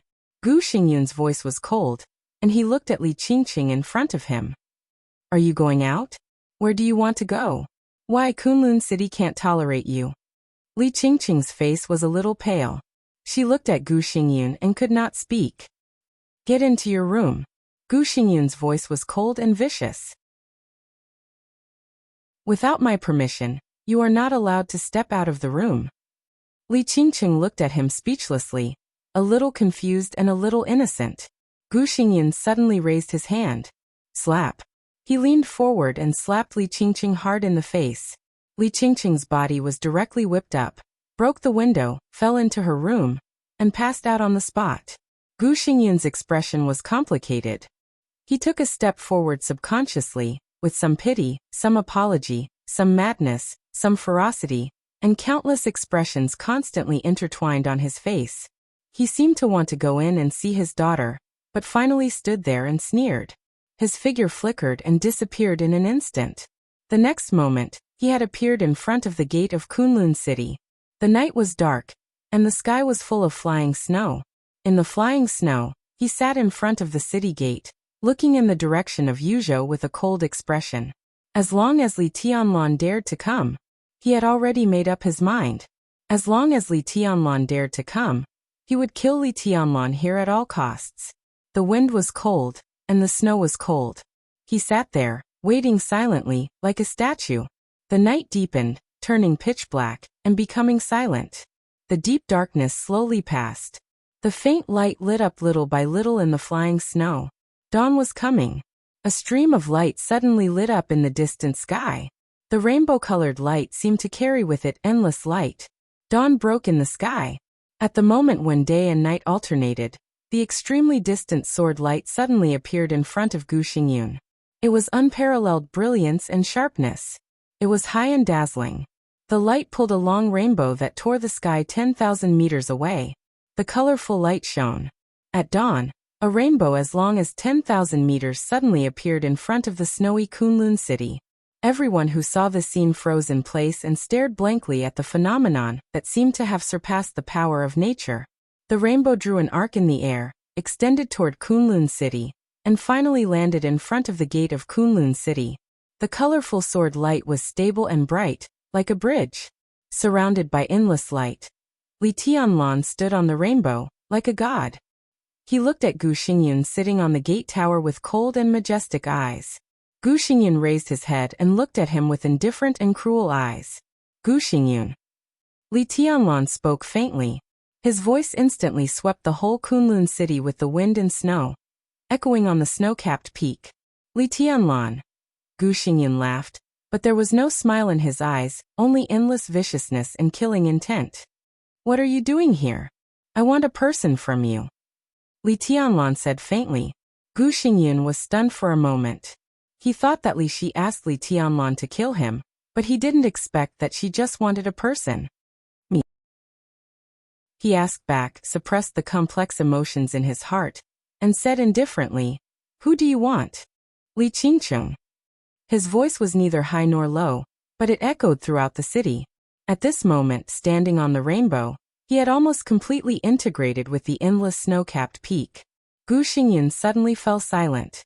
At this moment, he completely understood Li Shi's plan, and he suddenly laughed. "You want Qingcheng? Is it possible? Dream on. You're dreaming. Are you still dreaming? You want Qingcheng with just you? Impossible. I'll give you 10 minutes. The rainbow in the distance seemed to slowly converge toward Li Tianlan in the sky. Li Tianlan was expressionless. After 10 minutes, if I don't see her, I'll go in and find her myself. How dare you? Gu Xingyun suddenly got up, and his powerful aura soared instantly. In front of the gate of Kunlun City, countless guards rushed over subconsciously, lined up, and looked nervously at Li Tianlan in the air. Li Tianlan's voice was calm and indifferent, without any leeway. Those who stand in my way will die. Chapter 927. It's coming, it's coming. It was finally here. Gu Xingyun raised his head and stared at Li Tianlan in the air. The violent agitation in his heart made him numb all over. For a moment, he could not speak or even make the slightest movement. He had already anticipated this day. From the moment Li Tianlan killed Gu Qianchuan with one strike, or from the moment Li Tianlan killed Gu Qianchuan with one strike, or even earlier, when Li Tianlan became the combat capability of the invincible realm, he seemed to have expected this day. He had always been on guard. But in recent years, Kunlun City had been a little weak. Li Tianlan, who was shining like the sun, had been rising rapidly and dazzlingly. Gu Xingyun knew that he would attack Kunlun City sooner or later. But he didn't expect it to be so fast. In the snowy morning, he floated in the air with the 10,000-meter-long rainbow. In front of him was Kunlun City. It was the hub of the special warfare system of Zhongzhou State. He was the war god of Zhongzhou State. He said, "Those who stand in my way will die." Gu Xingyun's body trembled slightly, not out of fear, but out of indescribable resentment and anger. He came to Kunlun City in a crushing manner. If he really took Li Qingqing away, it almost meant the official decline of Kunlun City. It also meant that Emperor Dong's palace would be above Kunlun City. Gu Xingyun's eyes turned scarlet. At that time, he carefully flattered the Li family, and let his most beloved woman go to Li Guangtu's side. She even gave birth to a child for him. He made countless promises, and invited a large number of helpers. He overthrew the Li family and took advantage of the situation. In the first few years when the foundation of Kunlun City was not stable, in order to consolidate its position, the elites of Kunlun City went all out to prove their position of defending Zhongzhou State after replacing the Li family. At the same time, they showed a smiling face to the people inside, especially to the prince group. During that period, they could even be said to be the vassal of the prince group. It was not easy for them to gain a foothold. What they next faced was the internal questioning and review of the treason case in Zhongzhou State. What could Gu Xingyin do? Fighting, continuous fighting. The newly established Special Warfare Group spared no effort to cleanse the Li family's forces. They used all kinds of means and owed countless favors both internally and externally. The power of the Li family was constantly being purged and dropped to the lowest point. They began to hide. The Wang family of Beihai also completed the shuffle of the Southeast Group with the help of the clarity of Kunlun City. But the good times had yet to come. Good days. Or King didn't come. Next, they would face the Wang family of Beihai and the Southeast Group. The Wang family of Beihai seemed to be greatly weakened after losing the Li family, a staunch ally. But after losing the balance, Mount Dibing became more and more unscrupulous.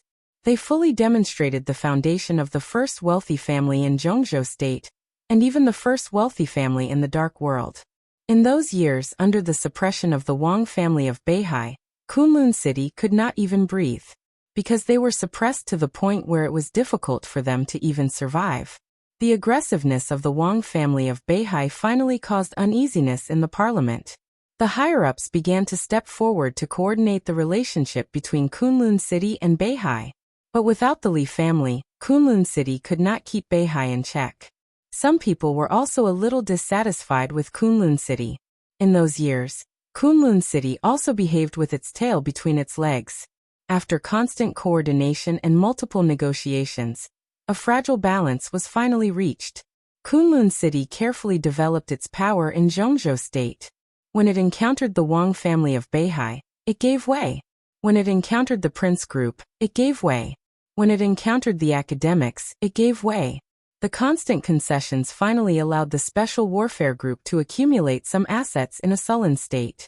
But before Gu Xingyin could breathe a sigh of relief, Li Tianlan King appeared again. Then there was the Samsara Palace. He was seriously injured after losing the final battle with the master of Samsara Palace. In the final battle of Heaven Capital, Li Tianlan turned the tide and saved the loss of Zhongzhou State. The appearance of the purgatory of Heaven Capital completely stimulated the nerves of Kunlun City. And then there was the chaotic war that lasted for 3 years in the Dark World. All the superpowers were in a mess, and he was also involved in Zhongzhou State. In Linan, he was seriously injured by Situt Songyue with the setting sun. The chaos was chaotic. Finally, with the collapse of the Polar Ground Alliance, countless chaos in Snow Country completely turned into a detonated chaos. At this time Li Tianlan came back. Very good, very powerful. The combat capability of the invincible realm, the perfect sword intent, the future chosen one, the marshal of the Snowdance Corps. Gu Xingyin was really angry at that time. He wanted Li Shi to kill Li Tianlan and Li Guangtu in Snow Country. Li Shi directly betrayed him. Gu Xingyin simply ignored it and slowly healed his injuries. He wanted to become an expert at the peak of the invincible realm in the new era, and continue to rush forward with Kunlun City. He had not recovered from his injuries. Emperor Dong's palace rose, and Li Tianlan became his majesty. Then he came over and stood in front of Kunlun City, saying that those who stood in his way would die. Counting the past 20 years, Gu Xingyin suddenly found that he had overthrown the Li family and established Kunlun City. But for more than 20 years, under the appearance of high spirits, he had hardly lived a day of real comfort. Retreat, compromise, exchange, bow his head. All this was not even for them to make profits, but to gain a foothold. Now Kunlun City had really gained a foothold in Zhongzhou State. However, they had met the enemy that they wanted to get rid of the most, and most wanted to get rid of. What could they do? Retreat? Compromise? Gu Xingyun straightened his body little by little. There was no room for retreat and compromise. If they retreated again this time, what would be left of the entire Kunlun city? They would return to the days when they were subordinate to others more than 20 years ago. What was the point of these years of grievance? Do you dare to kill me? Gu Xingyun stared at Li Tianlan and asked word by word. I don't dare.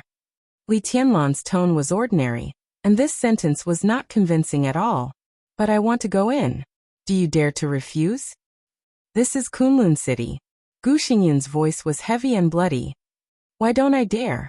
Li Tianlan looked down at his watch. His eyes slowly moved away from Gu Xingyun and swept over the guards of Kunlun City. All the guards were tense when his eyes swept over them, but no one put down their weapons. Li Tianlan remained motionless. 3 minutes left. He only gave Kunlun City 10 minutes. All the blood in Gu Xingyun's body seemed to pour into his brain. His voice was hoarse and ferocious. Li Tianlan, don't go too far. 2 minutes. Li Tianlan said lightly. I can't give my daughter to you. She's my daughter, mine. Gu Xingyun roared wildly. Li Tianlan waited quietly. Time passed second by second. The morning light was getting brighter and brighter. 10 seconds. He suddenly spoke. The 10,000-meter-long rainbow in the distance had completely shrunk. His whole body was wrapped in colorful light, and his expression was blurred. 5 seconds. In the extremely oppressive atmosphere, countless people turned pale and subconsciously grasped the weapons in their hands. Some experts of the fire-flaming realm and the thunder-shocking realm of Kunlun City rushed over one after another. 3. In the light, Li Tianlan's voice was calm. 2. His steady and cold voice was without any bravado. He raised his hand in the light. The extremely rich colorful light condensed again in his hand. In the suffocating silence, the voice seemed extremely abrupt and cruel in heaven and earth. 1. Go to hell. He gathered all his strength. Gu Xingyun roared furiously in an instant. 10 skills of true martial arts, 10th unique domain. The bright morning light turned into night in an instant. Gu Xingyun's body became twisted in the dark for a moment. All the injuries were forcefully suppressed. After a few minutes of preparation and adjustment, his aura kept rising in an extremely crazy manner, rising again and again, as if it would never end. The domain of the invincible realm, which was countless times thicker and more solid than that of Gu Qianchuan in absolute, surged and spread. It was extremely quiet and dark. In an instant, the dark domain surrounded all the guards in front of the Kunlun City gate and protected them. The domain continued to spread. In the darkness, there was no longer a desperate vacuum. In the shortest amount of time, everywhere the domain passed, there was an astonishingly swift and fierce storm. This was Gu Xingyun's strongest power, and his strongest domain. It was no exaggeration to say that at this moment, Gu Xingyun was in the best state he had ever been. After more than 2 years of silence, the peak of the invincible realm was already clearly visible in front of him. Although the injuries in his body had not yet healed, at this time, when he went all out, he was already better than himself more than 2 years ago. Gu Xingyun's eyes were cold, and he took a step forward in the domain. This was his domain, his home field. Between steps, his figure instantly crossed a distance of dozens of meters. In the dark domain, there were silent storms everywhere. It was all his sword energy and power. The sword energy all over the sky tore the dancing wind and snow, tore the snow-capped peaks between the mountains, and rushed directly to Li Tianlan. The next moment, Gu Xingyun's expression suddenly froze for a moment. In his sight, Li Tianlan was standing there. The colorful light around him looked more and more dazzling in the dark domain, so dazzling that it was even a little fake. But everyone could see that he was there, so real. But countless sword energy storms could not lock Li Tianlan's body at all. The domain roared and spread over. The moment it encountered Li Tianlan, it seemed to encounter an obstacle that needed to be avoided. He floated steadily in the dark void, and everything around him was not affected by the domain at all. The locking of the domain seemed to be completely ineffective against Li Tianlan. How was this possible?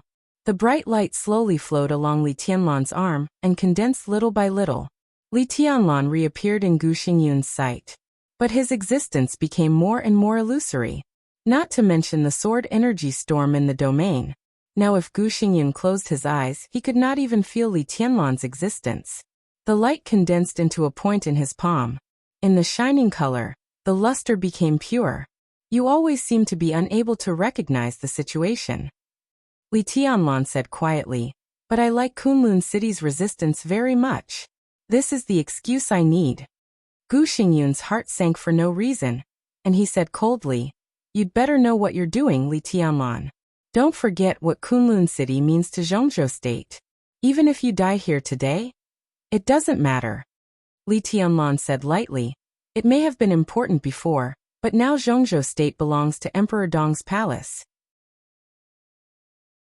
You always can't recognize the situation. But now I can tell you that my country doesn't need the so-called nation-protecting war god. In the shining luster in his hand, his raised palm suddenly stopped. At that moment, Gu Xingyun seemed to feel great danger. He suddenly roared and appeared directly in front of Li Tianlan. He waved his fist. The thick and solid domain suddenly became twisted and violent. Li Tianlan's raised palm stretched forward. The rainbow-colored radiance had completely disappeared. His fingertips were already as red as blood.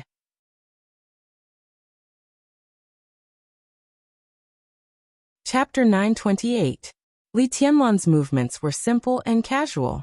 In the domain of the 10 skills of true martial arts, he stretched out his palm, neither fast nor slow, and it looked extremely clear. When he closed his fingers like a sword, he lightly tapped on Gu Xingyun's fist at the most appropriate time. The condensed scarlet luster bloomed in his fingers in an instant.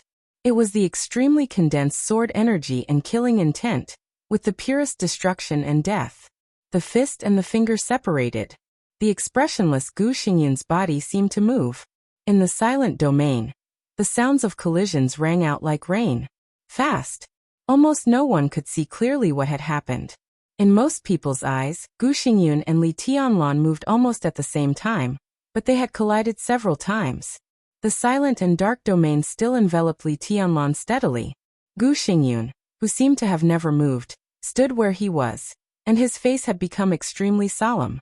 Streaks of blood flowed out from his sleeves, dripping down one by one. Li Tianlan narrowed his eyes, and his aura became more and more dangerous. Stop now, go back to Tiannan or Yuzhou, and I can pretend that nothing happened today. Gu Xingyun's expression was solemn and cold. His words were tough, but in fact he took a step back.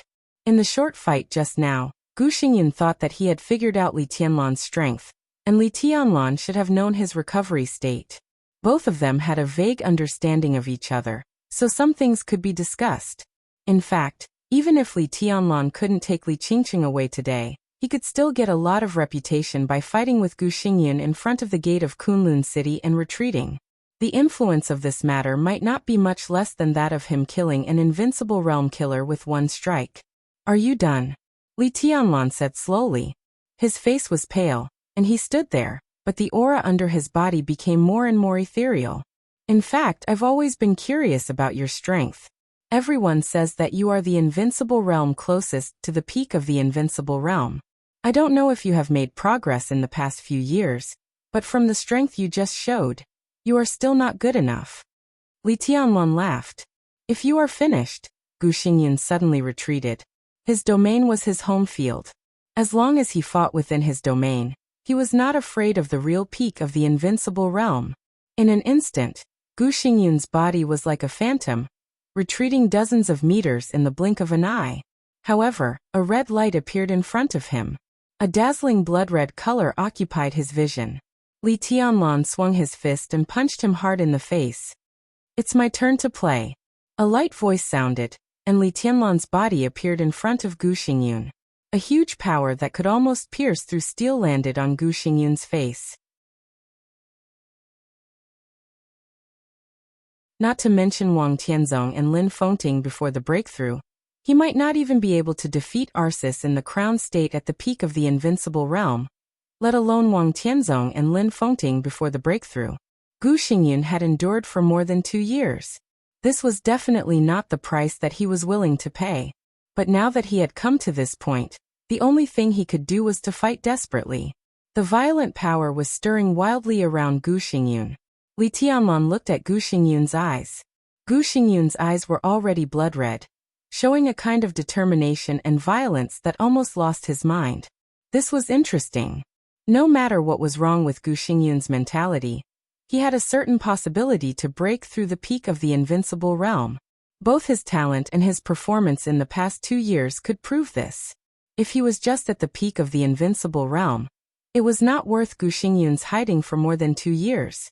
Especially during the 2 years when Emperor Dong's palace rose rapidly, Kunlun City could really stay still. Such forbearance also showed that what Gu Xingyun wanted was not just a peak of the invincible realm. Obviously, he had a certain degree of confidence to attack the current realm of Lin Fengting and Li Guangtu. Li Tianlan was forcing him to cut off his own way forward. Even if he had firmly believed that he was invincible in the world, an enemy at the level of Li Guangtu was still a huge trouble for him. Every more such enemy was a variable. Li Tianlan would not hesitate to cut off Gu Xingyun's martial arts and limit him to the peak of the invincible realm. Since he could do it, Li Tianlan would not hesitate at all.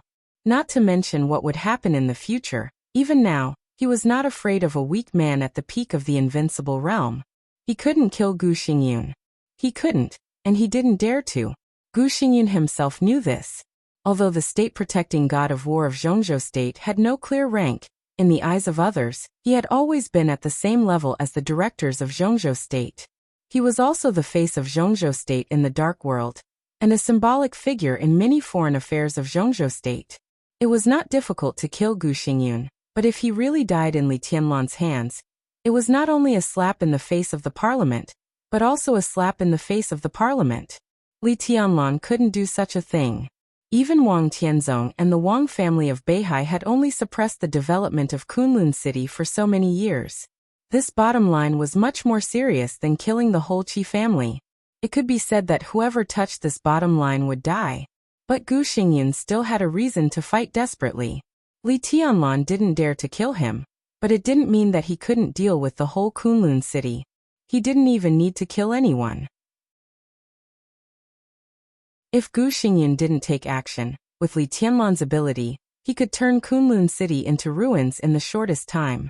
He took in the first master of Kunlun City, the wife of the governor of Kunlun City. Then he destroyed everything in Kunlun City in front of Gu Xingyun, took away Gu Xingyun's daughter, and left. If all this happened, Kunlun City would become the laughingstock of the whole dark world. The higher-ups would certainly vent their anger on Li Tianlan, but they would definitely reconsider Gu Xingyun's identity. What kind of god of war was a Zhongzhou State god of war whose wife and children were robbed, and whose base camp was demolished? In this way, the image of Kunlun City as a stable special warfare center in Zhongzhou State would be shattered at once. At that time, no one would stop Li Tianlan from killing him. Maybe Li Tianlan would kill him as the new god of war of Zhongzhou State. At that time, Gu Xingyun would also have to fight desperately. It was indeed very tempting to break through to the peak of the invincible realm. But when there was no other choice, both his life and the future of Kunlun City were more important than the realm of martial arts. Here, me, die. With a cold and furious roar, Gu Xingyun stretched out his hand and pulled fiercely in the void. He released the 9 secluded impasse within the absolute domain, and the 10 absolute domains within the 9 secluded impasse. This was the 3rd domain. Kunlun City also practiced swordsmanship, but it took the path of using swords to form a formation. In the final analysis, the so-called formation was a domain. The biggest trump card of a domain-type invincible realm expert was naturally the domain. 100 meters around them formed a void. Within the void, almost all the masters below the invincible realm had no room to resist. In the battle of the same realm, compared with all kinds of sword energy, their fighting methods were simple but extremely terrifying, commonly known as matryoshka. They used their own strength to constantly form new domains, and then completely distorted and detonated the domains, thus forming an incredible group destructive power. Before their physical strength was exhausted, the layers of domains were almost endless. Gu Xingyun, who was completely crazy, did not care about anything. In the domain that was similar to the void environment, the storm kept howling and twisting. Layer after layer of domains exploded without reservation. The huge impact pushed Li Tianlan's body back constantly. In a short time, his body was pushed back hundreds of meters by the strong impact wave. In Gu Xingyun's sight, Li Tianlan's body seemed to be covered with countless red spots in an instant. That was blood. Gu Xingyun strode forward, and the space within a radius of hundreds of meters was enveloped by his domain. Li Tianlan seemed to become the center of the domain. Layers of twisting and shrinking domains squeezed toward him endlessly. His body lost balance and swayed left and right under the powerful impact. Li Tianlan seemed to have completely lost his patience. Gu Xingyun's state was very stable. That meant that his goal had been achieved. In this case, Li Tianlan smiled. He still wouldn't kill Gu Xingyun. But the current situation was that Gu Xingyun wanted to kill him. In the silent but violent storm, he raised his palm. In an instant, the black trench coat on his body seemed to have lost all its support and danced wildly. Only the raised sleeve was stable and fierce. At this moment, the raised arm was like the sharpest divine sword. Gu Xingyun rushed over desperately. Several domains formed around him at the same time. Li Tianlan's palm stood up. He stepped forward, stretched out his hand and chopped down. It was simple, without any superfluous movements. But at this moment, as Li Tianlan's figure moved forward, this simple movement carried an indescribable overbearingness. In the constantly twisting domain, a stream of sword energy appeared silently and extended from Li Tianlan's palm. At this moment, Li Tianlan's palm seemed to extend countless times. Gu Xingyun's chest suddenly became stuffy, and he could not breathe smoothly. He raised his head in disbelief and looked at Li Tianlan's palm. The stream of sword energy took shape in an instant and stretched out, piercing through layers of domains without any pause. This was a sword move that Gu Xingyun was very familiar with. But it was also the most terrifying sword move he had ever seen with his own eyes. The Li family's sword 22 break of the sky. This was the Li family's absolute sword. In the past many years he had seen Li Honghe use it, Li Guangtu use it, Li Shi use it, and Summer Solstice use it. He had seen the sword 22 many times. But he had never seen such a terrifying break of the sky. This sword move gave him the feeling that it was not Li Tianlan who was using it at all.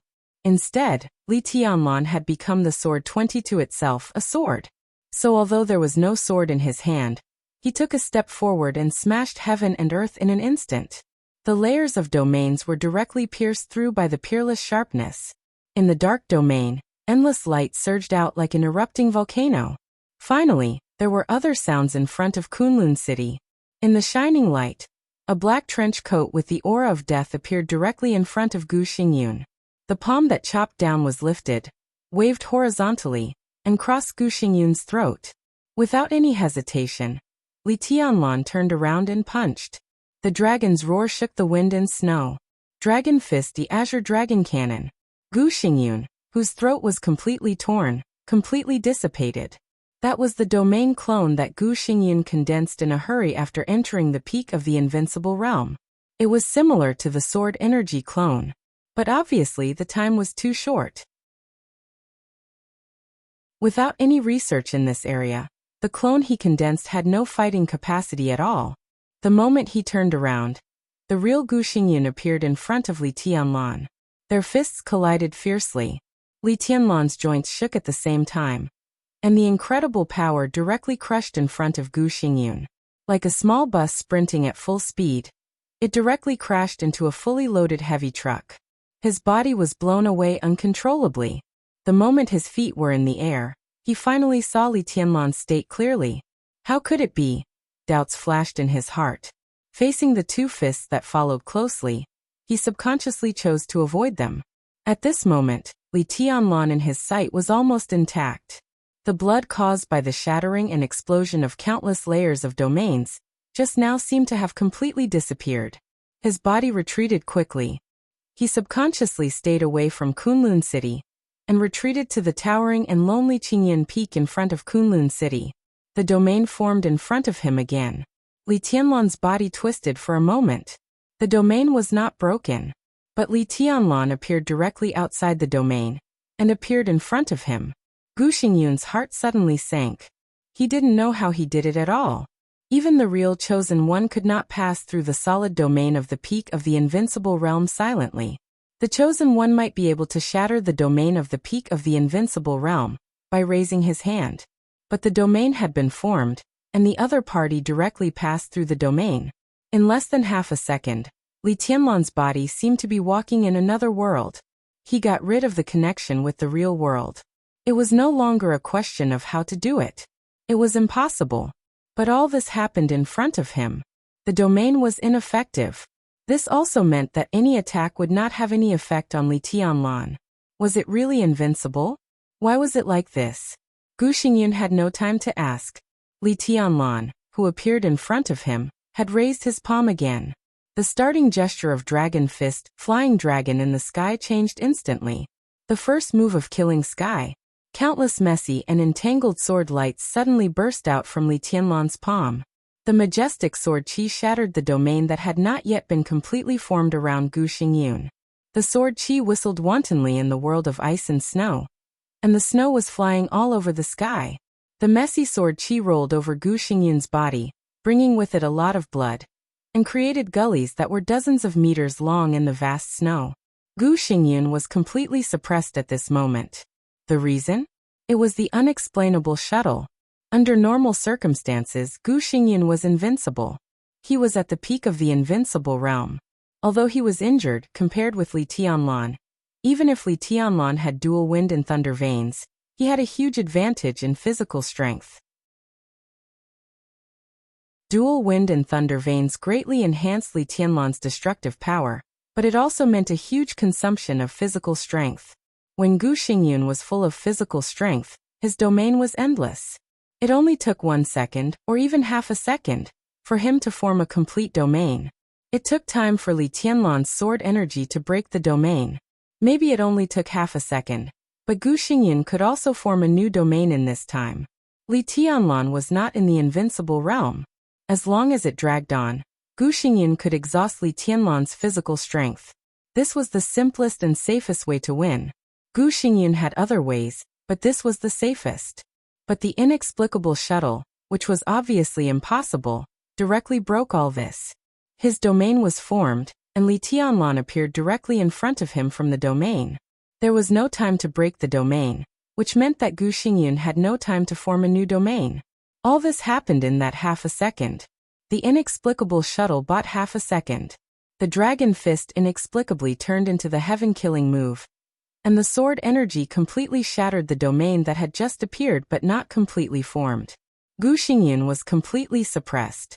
The sword energy and the wind and snow flew wildly.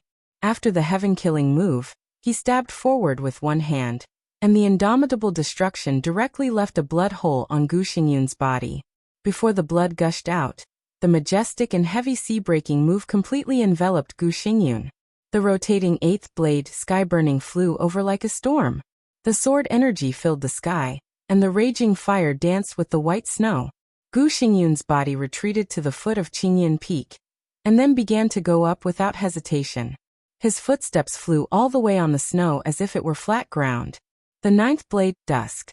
Li Tianlan soared into the air and stabbed straight, with unparalleled sharpness in his arm. A large amount of snow roared down from Qingyan Peak, covering the sky and the sun, almost forming an avalanche. In the snow curtain that covered the sky, Li Tianlan's arm flew over. The huge snow curtain, like the sky, was torn apart in an instant. His palm broke the wind and snow, and the amazing power turned into the purest sword energy, bringing up an arc of light up to 100 meters long. The extreme sharpness drew a natural arc in the air, and directly chopped on the top of Qingyan Peak. There was a loud bang. No! Gu Xingyun's desperate roar suddenly sounded. A sword cut a mountain. Qingyan Peak, which had stood in Kunlun for many years, was directly broken by this sword. The nearly 200-meter-high peak was separated from Qingyan Peak, hanging upside down with endless ice and snow. The wind and snow almost covered Kunlun City, and huge stones fell straight to the gate of Kunlun City. The sword energy in the air broke the domain, and the raging fire brought by sky-burning move was still burning in the heavy snow. It was a scene of heaven and earth collapsing everywhere. Gu Xingyun rushed over like a madman, trying to break the huge stone of hundreds of meters. If this huge stone completely fell on Kunlun City, the huge impact could even directly destroy most of Kunlun City. The huge stone fell. Li Tianlan and Gu Xingyan fell at the same time. Gu Xingyan finally had time to form his complete domain. The domain enveloped the huge stone. The sword energy and the domain exploded at the same time. In the earth-shattering roar, the huge Qingyun Peak broke into countless boulders, sprinkling into the interior of Kunlun City like a destructive rainstorm. Li Tianlan's body tightened for a moment. The next second, a meteor suddenly appeared in the sky where the stones were flying. The boulders were still falling down. The entire world became incomparably silent. In the absolute silence, the meteor rushed directly to Gu Xingyan. All the boulders blocking the way of the meteor turned into powder in an instant. The distance of dozens of meters passed in a flash. The forever silent world. There seemed to be only sword light left between heaven and earth. The seemingly soft sword energy rushed to Gu Xingyan and stabbed him in the chest. Gu Xingyan's body was also falling. In a hurry, he just raised his hand and blocked his heart with his arm, seemingly in a panic. He lowered his head slightly and showed a grim smile. Li Tianlan came to him with the sword energy all over the sky. The sword light touched his arm. Blood splashed. In the severe pain, Gu Xingyan clearly felt that his left arm was empty. An arm suddenly flew out with blood dripping down. At the same time, he waved his right hand forward with a twisted expression. He clenched his right hand tightly, and there was a domain on his arm that had been condensed to the extreme. The domain contained countless sword formations he had learned in his life, and the sword energy was monstrous. The moment the blood splashed, the fist condensed with the power of an expert at the peak of the invincible realm also swung over. Completely without any reservation, it hit Li Tianlan's heart. Clang! There was a sudden loud noise in the air of Qingyun Peak, which was like the end of the world. Gu Xingyan's voice sounded after the loud noise. The earth-shattering roar and the shouts of the crowd faintly came over. It was like a chaotic sound in a nightmare. She frowned. Half of her face was swollen, and she was awakened by the pain because of this small movement. She raised her hand subconsciously, touched her face, and then opened her eyes. In her sight, there was a vast expanse of snow. A loud chaotic sound came from behind her. She turned her head and saw Kunlun City in the distance, whose gate had been smashed, and Qingyun Peak, whose peak had been cut off by a sword in front of Kunlun City. Ah! She subconsciously let out a low cry, and then found that she was on the back of a man. He carried her on his back and walked forward unhurriedly. Where is this? I know what happened. Who is it?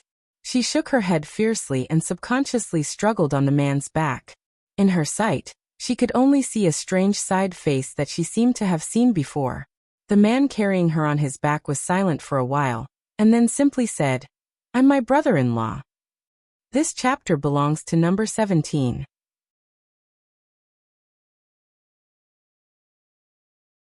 Chapter 929. The vast snow was still fluttering in the air, as if it would never change. It was extremely quiet between heaven and earth. He lay quietly on the snow, and the bright red blood soaked the snow under him. The feeling of warmth and coldness kept alternating on his body. He opened his eyes wide and looked at the snowflakes in the sky. He had seen this scene for many years, but at this time, it seemed that he was too tired. He suddenly felt that this scene was a little monotonous. No, it was boring or ugly. He was a little tired of watching it. He laughed at himself and breathed a little louder. The feeling of suffocation was stuck in his throat. His body trembled, and he suddenly coughed violently. Blood flowed from the corners of his mouth, thick and red. He kept coughing, and the indescribable pain pulled him out of his dullness and loss. In front of him, nearby and far away, all kinds of sounds gradually came into his ears. He closed his eyes in pain, and he felt like he was dead inside. He lost. He was utterly defeated. Gu Xingyan had never thought that he would lose so badly. In the short battle, half of Kunlun City was razed to the ground and turned into ruins. The raging fire was burning in the ice and snow, and the air was full of messy and violent sword intent. His opponent had left Kunlun City. No, from today on there might be no Kunlun City. He tried everything to overthrow the Li family, carefully, patiently, and painstakingly let Kunlun City gain a foothold in Zhongzhou State and the Dark World. Before he had time to breathe a sigh of relief, the history of Kunlun City was completely over in less than 15 minutes of battle. His toughness, persistence, and madness were meaningless in the face of absolute strength. Gu Xingyan looked at the sky, and his eyes were numb. The excruciating pain spread from all over his body, but the most painful part was his face. The shoe print was clearly imprinted on his face, like the most humiliating mark. He and Li Tianlan fought into Kunlun City from Qingyan Peak, and destroyed the city gate.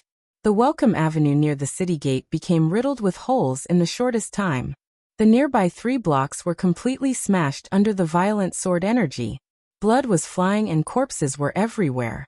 At the end of the battle, the devil-like young figure directly tore apart the 10 Supreme Sword Formation, which had always been regarded as the core of Kunlun City, with unparalleled power. It was a super sword formation that Gu Xingyan personally presided over, supported by 2 superiors of the half-step invincible realm, 3 superiors of the peak of the thunder-shocking realm, 7 superiors of the thunder-shocking realm, and hundreds of fire-flaming realm elites of Kunlun City operated together. Awe-inspiring sword light, a majestic domain, and more than 100 densely packed figures. Thunder, fire, thunder, and the void. The final battle was in the central square of Kunlun City. The young figure stood in the center of the sword formation. Raging fire, thunder, void, ice wall, nothing could stop his footsteps. He completely tore apart all the obstacles in front of him in the most violent way, and finally stood in front of Gu Xingyan.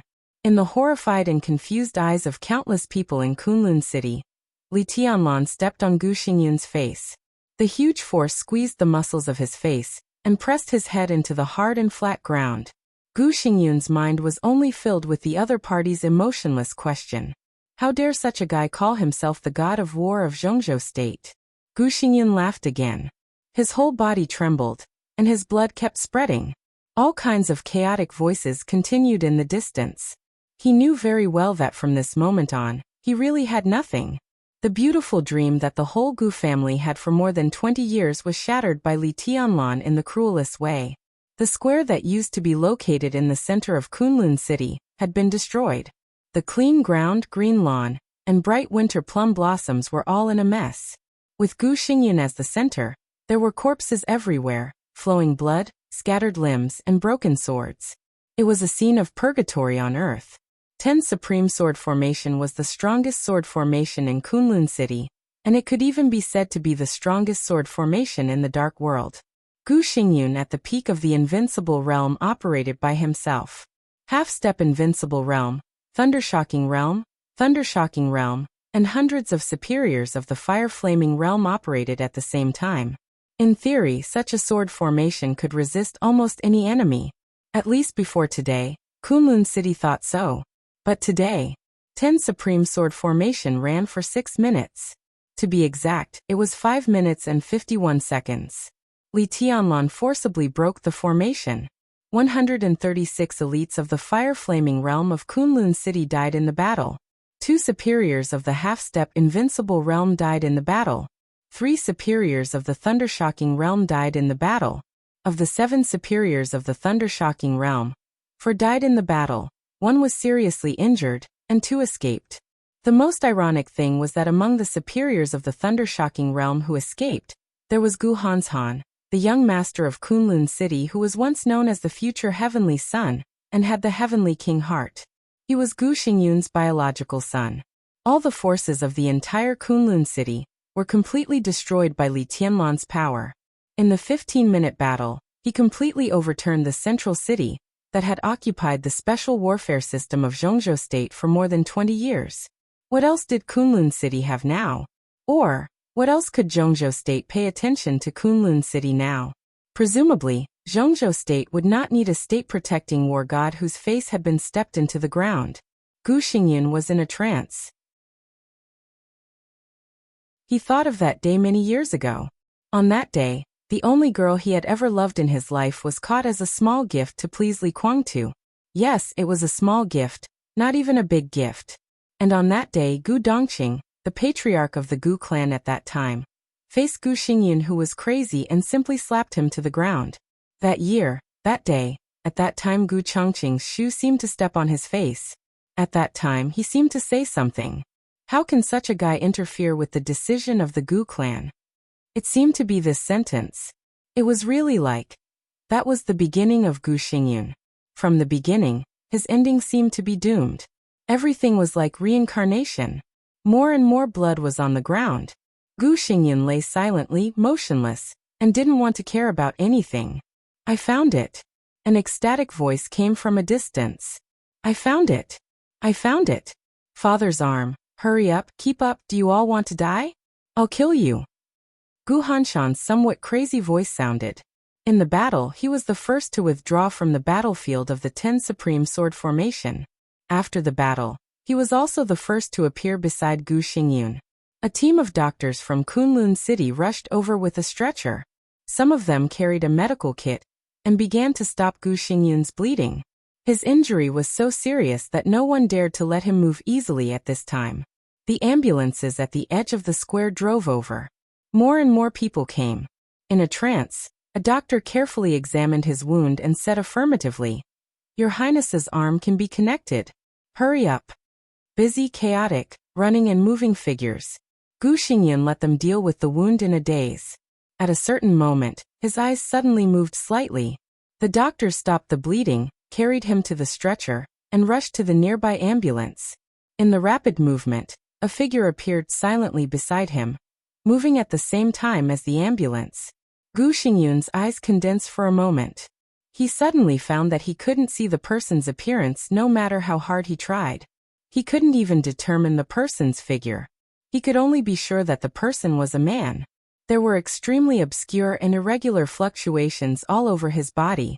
Like a cluster of starlight or a cloud, he was enveloped in it. This was Gu Xingyun's heart suddenly beat for a moment. He turned his head and stared at the person, or the cluster of starlight clouds beside the person. This was a domain. Gu Xingyun was very sure of this. But the level of the other party's domain was even more complicated than his boldest design. It was more complicated than his boldest idea. What was his boldest idea? It was to enter the peak of the invincible realm. It was the realm after breaking through the peak of the invincible realm. It was the domain at that level. But now, Gu Xingyun was in a trance for a moment. He suddenly found that the world seemed to have become a little unreal. Where did such a domain and such an expert come from? He blinked and wanted to say something, but he suddenly froze. The stretcher was still moving forward. The mysterious expert who had been following him in silence had already disappeared. It was as if he had never appeared, as if everything he had just seen was an illusion. The stretcher rushed across the square and into the ambulance. The ambulance began to go to the small hospital inside Kunlun City. The starlight cloud had appeared in a small courtyard behind Kunlun City.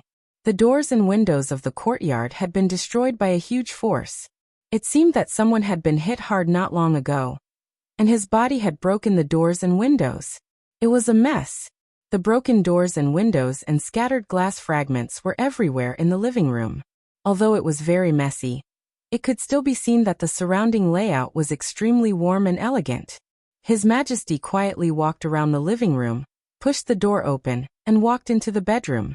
A faint fragrance lingered in the bedroom. The bedroom, full of girlish atmosphere, was very tidy. The bed, the wardrobe, and everything else had not been moved at all. But the owner of the bedroom had disappeared. Maybe she would never come back. This city, the wind and snow outside the city, everything in the city, everything. It seemed that there was really nothing worth staying for her. He stood in the middle of the bedroom, sniffing the smell in the bedroom, and remained silent for a long time. He stood there motionless, like a frozen statue. It was noon in Kunlun City. The figure who had stood in the girl's bedroom all morning finally moved and sighed softly. "I'm a little late." His figure slowly disappeared from the bedroom, like a wisp of breeze, without a trace. In the luxurious ward on the top floor of Kunlun City Hospital, Gu Xingyun was covered with plaster and bandages, lying on the bed stiffly like a mummy. His wound had stopped bleeding, and his arm was temporarily connected. What awaited him next was a long period of recuperation. But what was the point of such rest and recuperation? The air in the ward fluctuated for a moment. Gu Xingyun's eyes moved, and he struggled to shift his gaze. The air in the room fluctuated like water waves. The first ray of light appeared in the fluctuating air. The fine light drifted in the air lightly and casually, outlining a blurry figure. The cloud of starlight gradually became lively. The figure that Gu Xingyun saw on the stretcher stood in front of his window again. Gu Xingyun looked at him and did not speak. He had seen a lot of invincible realm experts, but it was the first time that he had seen a person who could make such a fancy appearance. Gaudy Gu Xingyun laughed at himself. This kind of thing that he could not understand also meant the other's realm. Obviously, this was an invincible realm expert at the same level as Li Tianlan. In the blurry clouds, the figure walked around the sickbed, as if observing his injuries. Gu Xingyun remained motionless and did not speak. He just let the opponent observe him. Not to mention now, even if he was in his heyday, it would not be difficult for the opponent to kill him with his realm. In this case, the so-called resistance was meaningless. He looked at the other quietly, and did not even ask who the other was. Let me introduce myself. In the cloud, the figure with an extremely vague face seemed to smile. The smile was a little indifferent. You can call me your majesty. He looked at Gu Xingyun and asked slowly, is it Li Tianlan or Xian Yuanfeng who hurt you like this?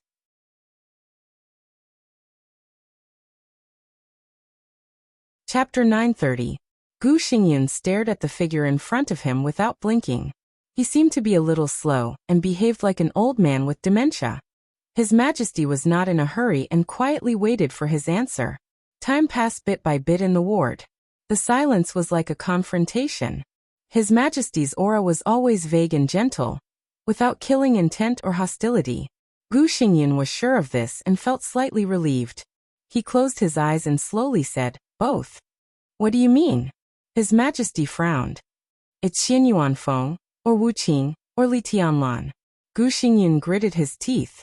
Since he became an expert of the invincible realm, today's short battle could be said to be the biggest shame of his life. He didn't want to recall some details, but when it came to this topic, the scenes kept replaying in his mind. Xian Yuanfeng became his shadow. His Majesty looked at Gu Xingyun as if what Gu Xingyun said was nonsense. He had known this for a long time. It was so early that Gu Xingyun couldn't imagine it. It's the shadow formula, tribulation's shadow formula. Gu Xingyun's voice was hoarse. Li Tianlan used the shadow formula to connect Xian Yuanfeng with him. Do you know what this means? His Majesty's mood did not fluctuate. This means that on the battlefield, within a certain distance or within the perception range of the sword energy of both sides, he and Wu Qing can change their positions at will. So it was not only Wu Qing who just trampled on you, but also Li Tianlan? Gu Xingyun did not speak. But this was the whole truth. In the process of fighting with Li Tianlan used Dragon Fist. Dragon Fist could be said to be the Li family's most aggressive melee skill. 72 styles of Dragon Fist could be combined at will. It was broad and profound, violent and domineering. It was a very special skill of exerting force. The force was applied to every joint of the body, and then condensed in one place and burst out completely. Wu Qing was a sword, and it could not have the force-exerting skill of Dragon Fist. This also meant that without Gu Xingyun's knowledge, Li Tianlan had silently changed his position with Wu Qing many times. You're really miserable. His Majesty smiled. But I didn't lose unjustly. I shouldn't have lost. There's no reason for him to directly shuttle out of my domain. Gu Xingyun suddenly growled. It seemed that his emotion affected his internal injury, and he coughed violently again. Teleportation? His Majesty asked and poured a glass of water for Gu Xingyun. Gu Xingyun took the cup with his free hand, struggled to sit on the bed, and talked about the fight in the morning in detail. He did not know why he was saying all this to this strange emperor, but he had bottled up endless grievances in his heart, and he needed a channel to pour it out. Even though Zhang Xian did not know his Majesty, whose cultivation realm was higher than his, the other party was undoubtedly a good listener.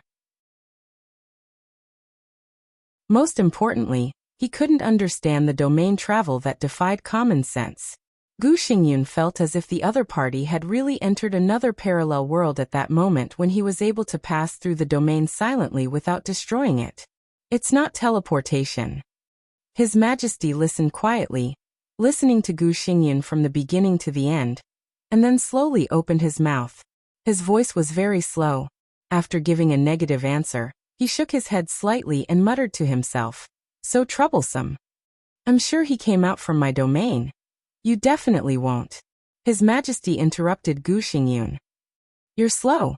That's the shadow formula." Gu Xingyun only felt a little ridiculous. Of course, he could think of the shadow formula, but how was it possible? Li Tianlan was in my domain at that time. Gu Xingyun said coldly. Could it be that his shadow symbol formula can silently send his shadow through my domain and appear outside it?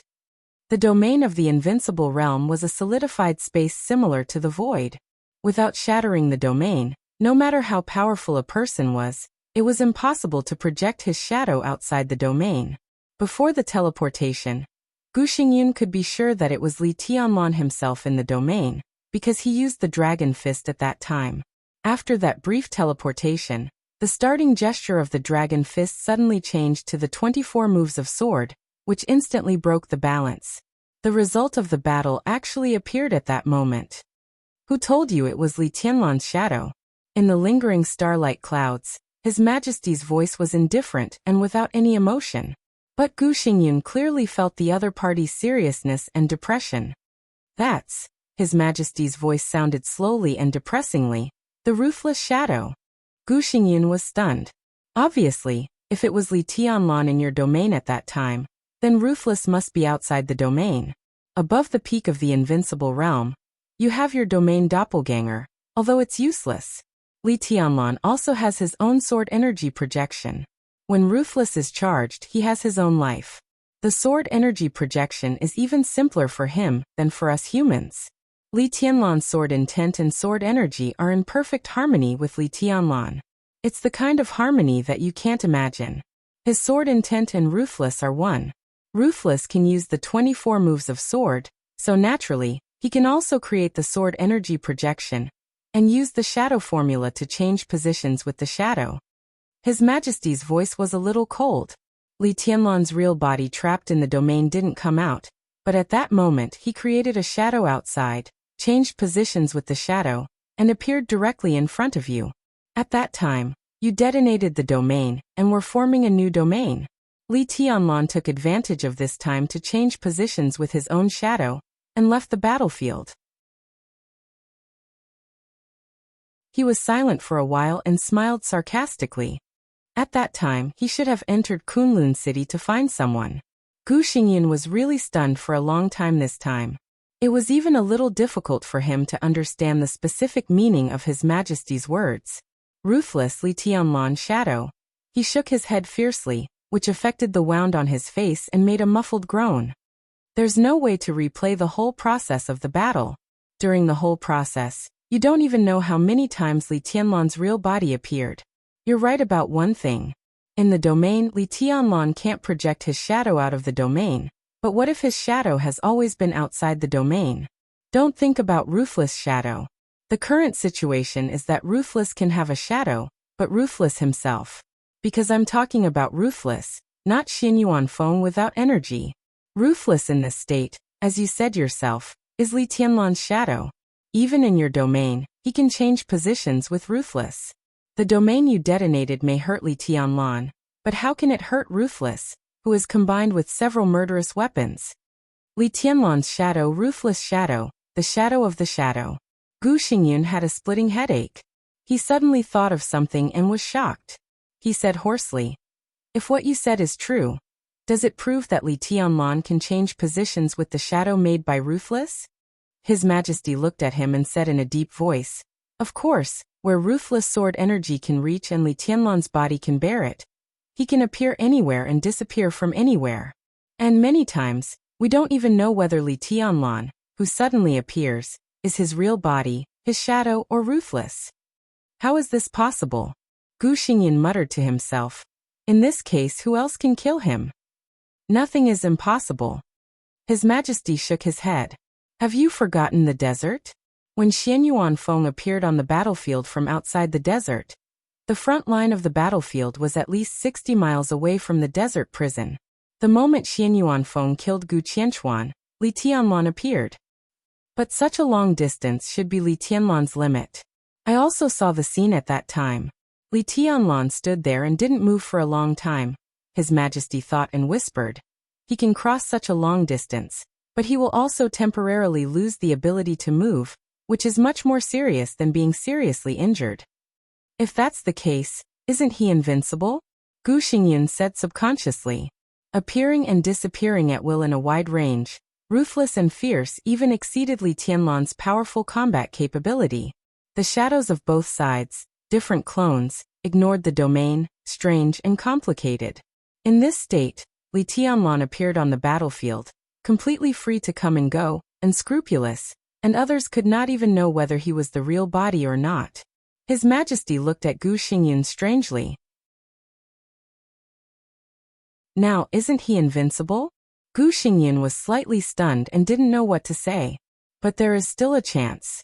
As long as we can lock his real body, launch a sneak attack with all our strength, and kill him with one blow before Li Tianlan can react," His Majesty whispered. "This is the only way." He thought of the battlefield of the Wang family of Beihai.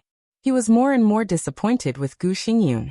This battle only made one more expert at the peak of the invincible realm among Li Tianlan's defeated opponents. For Gu Xingyun, he was a complete loser. Li Tianlan ruthless, and several shadows played Gu Xingyun in circles. Under the switching back and forth, Li Tianlan hit his strength, and Xian Yuanfeng saved energy, which meant that nothing was tested. His Majesty was still not sure about Li Tianlan's current state, and Xian Yuanfeng's energy storage. He rubbed his chin thoughtfully. "I don't believe it." Gu Xingyun was silent for a long time, then shook his head subconsciously. "It can't be like this. Such a Li Tianlan. Such a Li Tianlan." He suddenly couldn't describe how strange and terrible Li Tianlan was like this. "Your speculation is not necessarily true." In the end, he could only emphasize his point with a pale face, which looked like self-comfort. "I didn't speculate anything." His Majesty pointed to his head and said, "What I said is the truth." Gu Xingyun was silent for a long time. His state of mind seemed to begin to change slowly, and finally he reluctantly recovered his normal state. He forced himself to suppress the humiliation and the complicated feelings after the defeat not long ago. "You came here just to tell me this?" he asked calmly. "Before I came, I didn't expect Kunlun City to be in such a miserable situation."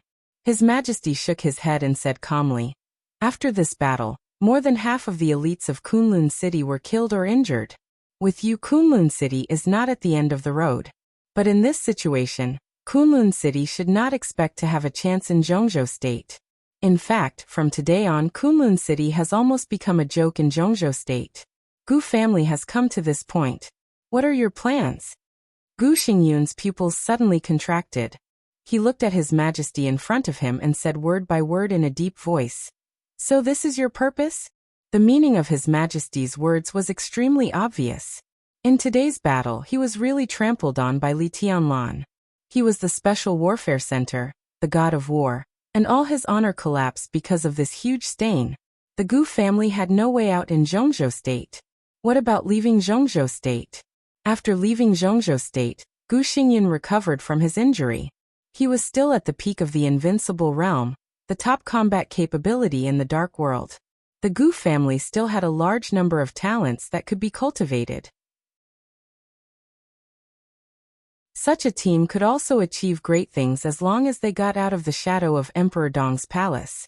Gu Xingyun couldn't be the war god of Zhongzhou State, but he was fully qualified to go to East Island to be a great grandmaster and a guardian of Star State. He could even go to Shadow Throne to be the Shadow Prince. As long as he was willing to express his loyalty to other countries and forces, most countries would not refuse his surrender. Even if Gu Xingyun didn't turn to any country, after leaving Zhongzhou State, he could also use his own force to turn the Gu family into a big force in the dark world and work hard to become a super force. In the current era, a person at the peak of the invincible realm could do too many things. From a practical point of view, Gu Xingyan was almost the only superior at the peak of the invincible realm in the dark world. Li Guangtu and Lin Fengting had broken through this realm. Moray didn't enter the peak of the invincible realm either. It seemed that Gu Xingyan was the only one standing in this realm. For such a person, even if he failed, he would not have no way out. I'm just asking casually. It's just a suggestion. You should make plans early. His Majesty smiled indifferently. I'm here today to ask you for someone. Who? Gu Xingyan was extremely sensitive to asking for people. Because Li Tianlan also came to ask for someone. And then he became like this. Li Qingcheng. His Majesty's voice was calm. Gu Xingyan froze for a while, as if he didn't expect that his daughter would be so popular. He narrowed his eyes and said coldly, she has been taken away by Li Tianlan now. Don't tell me you don't know. Are you trying to humiliate me? I know this. Since I can't get her, I'll inform you by the way. From today on, Li Qingqing has nothing to do with Kunlun City or you. I'll ask Li Tianlan for her. Don't have any ideas about Qingqing in the future, otherwise. His Majesty smiled. Li Tianlan can't kill you now, but it doesn't mean that I don't dare to kill you. Do you understand? Is this a threat? Gu Xingyun's eyes were burning. This is a notice. His Majesty said blandly. Who the hell are you? Gu Xingyun stared at him without blinking and asked seriously. I've introduced myself. His Majesty responded casually. You can call me your Majesty.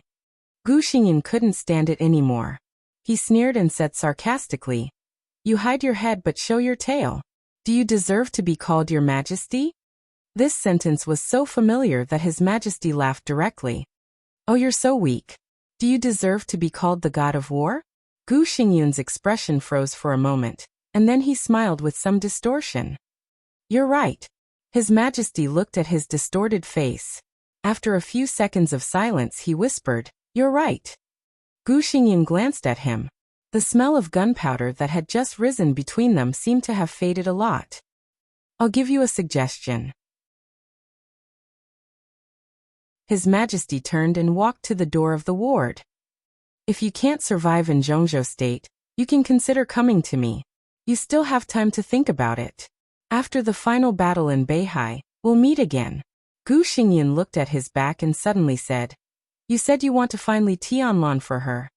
His Majesty paused, nodded, and said in a low voice, I have to go. Hearing this and thinking of Li Qingcheng, Gu Xingyan felt a little strange. His Majesty's words were with unquestionable determination. Did he have to go? He sighed softly and asked, can you beat him? His Majesty stepped out of the room again and said blandly, I don't know. No one knows the answer to this question. But, he opened the door and said, you'll know after the fight.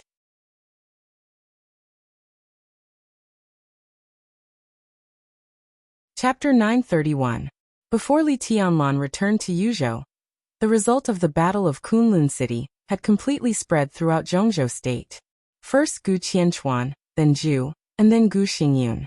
Although Gu Xingyun did not die, no one would think that Li Tianlan did not have the strength to kill him. This battle completely destroyed most of the high-end combat capability of Kunlun City in just over 10 minutes. Everyone who knew the news was stunned. The treason case of the Special Warfare Group was still being investigated in a high-profile manner. Kunlun City was almost completely annihilated. No one could have thought that things would develop so fast. When this result appeared in front of people, everyone was silent for a long time. And then they realized that Kunlun City was finished. Kunlun City might not have disappeared. But when everyone was not mentally prepared, everything that happened suddenly completely meant that Kunlun City was completely declining. Thinking of the treason case of the Special Warfare Group, and the heavy loss of Kunlun City, everyone who got the news had extremely complicated feelings. The state-protecting war god, the Special Warfare Center. This time, it was really trampled down from a high place by a person. Huge chaos broke out directly inside the Special Warfare Group when the news was spread. At 9 o'clock in the morning, the Speaker of Ningxi Province publicly made some remarks similar to "the innocent are innocent" at the Provincial Council meeting, expressing his support for the treason case of the Special Warfare Group being investigated. The consequence of this public statement was that the governor of Ningxi directly smashed his cup in the conference room. Ningxi had always been considered the base camp of the Special Warfare Group. When the news came out, Li Tianlan and Li Qingqing had not even left Beijiang. This was just the beginning. In the following hours, important figures of the Special Warfare Group began to express their views that it was important to investigate the treason case, but they also expressed their belief that Gu Xingyun would not commit treason. The black sheep inside Kunlun City should only exist in an individual. It seemed that they were still defending Kunlun City, but as long as one was not a fool, one could see that these people who had firmly opposed the investigation of the treason case had begun to waver. Countless eyes were cast to the Hidden Dragon Sea. Many people wanted to know how the Hidden Dragon Sea would react to this. Li Tianlan left the desert prison for less than a few days, but there was big news almost every day. At the border of Sai City, one sword broke the army. 2 consecutive strikes killed invincible realm experts. East Imperial Palace set up the Hero Stone. Zhongzhou Group was established. He destroyed the entire Kunlun City by himself. Everything had something to do with Li Tianlan. What would the council's attitude be? Especially Chen Fangqing, who was now destined to fight Li Tianlan to the death. What would his attitude be? Chen Fangqing did not respond. In fact, ever since the news of Ju's death came, he had been unusually quiet. That kind of silence was not disappointment after anger, but an indescribable lifelessness. When the news from Kunlun City came, he just read it and said nothing. Perhaps most people were concerned about the misery of Kunlun City and the destined decline of the Special Warfare Group. However, Chen Fangqing was most concerned about Ju's death. He was the only invincible realm killer in the Dark World today. How high-spirited and domineering he had been in the past few years after his rise. Although he was not at the peak of the invincible realm, there were not many invincible realm experts who could be taken seriously by him. An invincible realm killer was extremely dangerous to anyone. But now, the invincible realm killer, who was looking forward to playing with the princess in Huading, died just like that. Unarmed, a kilometer away, life and death in an instant. It was such a simple punch, but it detonated the whole Dark World in an instant. What made Chen Fangqing most ridiculous was that Li Tianlan went to Huading in advance to investigate the environment of the airport. The time of Ju's death was 6:03 in the evening in Huading. Until the plane took off, a few hours after Ju's death, there was no sign of Wang Yuetong at Huading or Nanyuan Airport. The termination plan completely failed. After paying the lives of several generals, countless elites lurking in Beihai, and the invincible realm killer Ju's life, what the termination plan brought to Chen Fangqing was his irreconcilable hatred with the Wang family of Beihai and Emperor Dong's palace. Other than that, there was nothing. Chen Fangqing's heart was a little numb. He targeted Li Tianlan, Emperor Dong's palace, the Wang family of Beihai, and Wang Shengshao. He had tried hard, planned, calculated, and used countless resources. But now it seemed that he was really powerless. It was not until the news from Kunlun City came that Chen Fangqing finally realized that he could do nothing this time. What Li Tianlan defeated was not only Gu Xingyun, but also the 10 Supreme Sword Formation of Kunlun City that Gu Xingyun personally presided over. No one could understand why Li Tianlan was so powerful. He was the chosen one, and his sword intent was flawless. Everyone speculated that once Li Tianlan entered the invincible realm, he would have the strength comparable to the peak of the invincible realm in the shortest time. But the problem was that Li Tianlan hadn't entered the invincible realm yet. How did he do it? This answer was very important. But to Chen Fangqing, it seemed to be of no importance. The important thing was that Li Tianlan defeated Gu Xingyun, who was at the peak of the invincible realm, and destroyed the 10th Supreme Sword Formation of Kunlun City, without becoming an expert of the invincible realm. It didn't matter how he did it, but he could do it, which meant that he had at least the strength at the peak of the invincible realm at this time. He didn't plan to do anything else. Waiting was the only way now. Chen Fangqing only hoped that the mysterious emperor's strength would meet his expectations. He also hoped that Li Guangtu, who had reached an agreement with him, would do his best in the North Sea. He had done everything he could. Now all he had to do was wait for the outcome of the battle. The winner lived and the loser died. There was no other ending. The winter sun shone into the study through the window. Chen Fangqing, holding a cup of tea, opened the window and let the cold wind pour in. His expression was a little dull, as if he had lost all the negative emotions, leaving only a touch of complexity. It was a feeling that was hard to put into words. Recently, he had put all his attention on the plan of the dark world, so compared to others, he could feel some changes more clearly. It seemed that it had become completely clear, and the steps of the new era had come to him. The whole dark world had become extremely clear. It was a kind of feeling as if he was about to be ruled. He could feel the figure in the outline of the new era. It killed Gu Qianchuan, killed Zhu, and destroyed Kunlun City. The figure seemed to be moving with the new era, toward the peak, toward the throne. It was a huge pressure that made Chen Fangqing almost unable to breathe.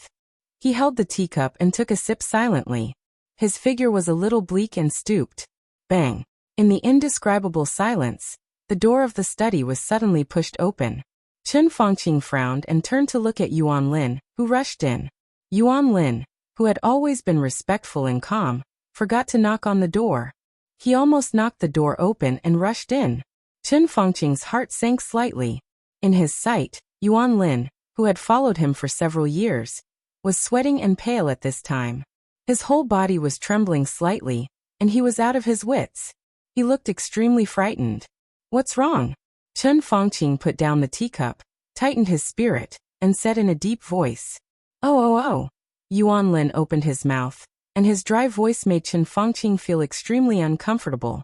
He felt a burst of irritation, waved his hand, and said impatiently, "Get to the point."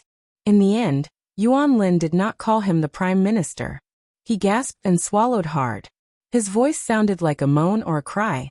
Something happened in Beijiang. Before his voice had died away, the urgent ringing of the phone rang like a reminder.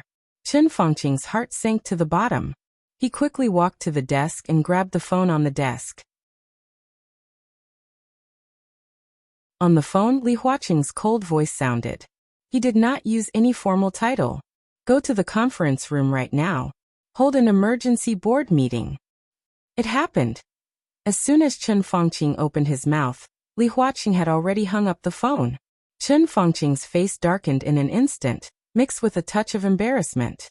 After working together for so many years, it seemed that this was the first time that Li Huaqing showed such undisguised anger in front of him. He froze for 2 seconds, reached out to grab his coat, and walked out of the study. Yuan Lin followed him subconsciously. What happened in Beijiang? Chen Fangqing put on his coat and asked quickly. Yuan Lin's face was a little dull and stiff. He murmured, "Something happened in Beijiang. An hour ago in Beijiang." Putting down the phone, Jiang Shangyu shrugged. Looking at Jiang Shan, who was dealing with documents in the office, he laughed. "Dad, he won't come back for dinner." Jiang Shan raised his head. "Can't he make it?" "No, he still has something to do. He has to go to Yuzhou, and maybe to Tiannan." Jiang Shangyu coughed and said slowly. After resigning from the snow dance corps, he was still a general of Zhongzhou State, but he did not hold any specific position. His recuperation time was very long, but there was nothing to keep secret. After leaving Snow Country, he went to Nanhai Province for a while, and then returned to his home in Beijiang. Most of the time, he accompanied his father, Jiang Shan. To Tiannan? Jiang Shan was slightly surprised. What is he going to do in Tiannan? He doesn't have to go to Tiannan. If there's a chance in Yuzhou, but he went a little late and didn't make it. When he arrived, the battle in Kunlun City was over. But the people who should be taken back have to come back anyway. Jiang Shangyu said softly. Ridiculous. Jiang Shan looked angry. What time is it now? Go to Li Tianlan and ask him to come back? Ask him to come back right now. Jiang Shangyu looked at him speechlessly and did not speak. Jiang Shan suddenly understood something and fell silent for a while. Don't worry. It's just a try. It'll be fine. Jiang Shangyu coughed twice again, picked up a disposable cup, and poured himself a glass of water. Xianyuanfeng and Li Tianlan's state are still uncertain. These are all variables. In fact, Beihai's preparation is almost done, but Li Tianlan is now. I don't know why, but we always feel a little uneasy. It's good to give it a try. If we can bring Qingqing back this time, It will be the best. If not, we might as well take a step back. As long as we know Li Tianlan's state, we can design some more targeted plans. Jiang Shangyu held the cup and said slowly, "It's hard to kill Li Tianlan now. With Xianyuan Feng in hand, how can he just have a doppelganger?" If the final battlefield of the final battle in Beihai is Mount Dibing, then on that battlefield, Li Tianlan can appear in any corner of Mount Dibing at any time and place. His speed is too fast, plus Xianyuan Feng and the Shadow Formula. Although we have many invincible realm experts, with his speed, he can even collide with every one of our invincible realm experts within a second, which almost means that every invincible realm expert has to face Li Tianlan. There are too many variables. So, Jiang Shan's face was solemn. It's necessary to determine his state. If we let him go, except for him and Li Guangtu, all the invincible realm experts don't even have the ability to protect themselves. The only way is to have a relatively clear grasp of his state, and then find a way to lock his real body so that he and Li Guangtu can attack at the same time. Jiang Shangyu shook his head. There is only one chance, and it will disappear in a flash. We must test it in advance. He put down the cup, looked at Jiang Shan and said with a smile, "So, I will also go to Tiannan in the near future. Of course I won't attack." "Yes." "Do you have to do this?" Jiang Shan was silent for a long time, and then he said in a low voice, "You should know that I'm not very interested in the so-called heavenly son, and I don't have much ambition for the hegemony of the family. You are my son, and I only hope that you can be safe. The Jiang family has developed to the present, and it's enough. Why do you have to compete with Li Tianlan? Does it make sense?" Jiang Shangyu quietly looked at his haggard father. There was some guilt in his eyes, but there was also a touch of determination. The man who raised him, the man who was silent most of the time but bore everything for him, the man who didn't know many things but supported him without reservation, the man who was treacherous, indifferent, shrewd, rebellious, selfish, and hated by many people in the eyes of outsiders, the man who was willing to dig out his heart with a knife to protect his son and died without regret. But he was also the man Jiang Shangyu admired the most, and the only family he had. Did he have to fight? How could he not fight? Jiang Shangyu's eyes flashed for a moment, with a kind of inexplicable light. "You know the answer," he whispered. "Dad, he told you, right?" Jiang Shan didn't speak. "After this, you don't have to be so tired," Jiang Shangyu whispered. "Only when Li Tianlan is dead can we have the right to fight or not." After a pause he finally said, "I've asked Yang Xiaoqing to take action. Today, right now. The arrangement in Beihai is almost done. We have been waiting for Beijiang. After the matter in Beijiang is solved, it will be the decisive battle in Beihai. Today." Jiang Shan's body suddenly shook. Jiang Shangyu didn't speak. A few seconds later, the door of the speaker's office suddenly opened, and Jiang Shan's calm and majestic voice suddenly sounded. "Prepare the car, go to the Beijiang core." Gunshots. Gunshots were everywhere. Blood, crying, screaming, begging for mercy, and cursing kept echoing. The encampment of the Beijiang core was already in chaos. Half an hour ago, when a group of family members of those who died in the Desert War came to the core encampment again to ask for an explanation, but were refused entry, the crowd here had become agitated. It was no secret in the core that the core's pension could not be issued for a long time. In the face of the family members who intended to force their way into the encampment, a guard with a gun pushed down a young pregnant woman. His answer was like a flame that completely ignited everyone's inner anger. "Pension? No. If the army headquarters of Zhongzhou State doesn't issue it, what can we do?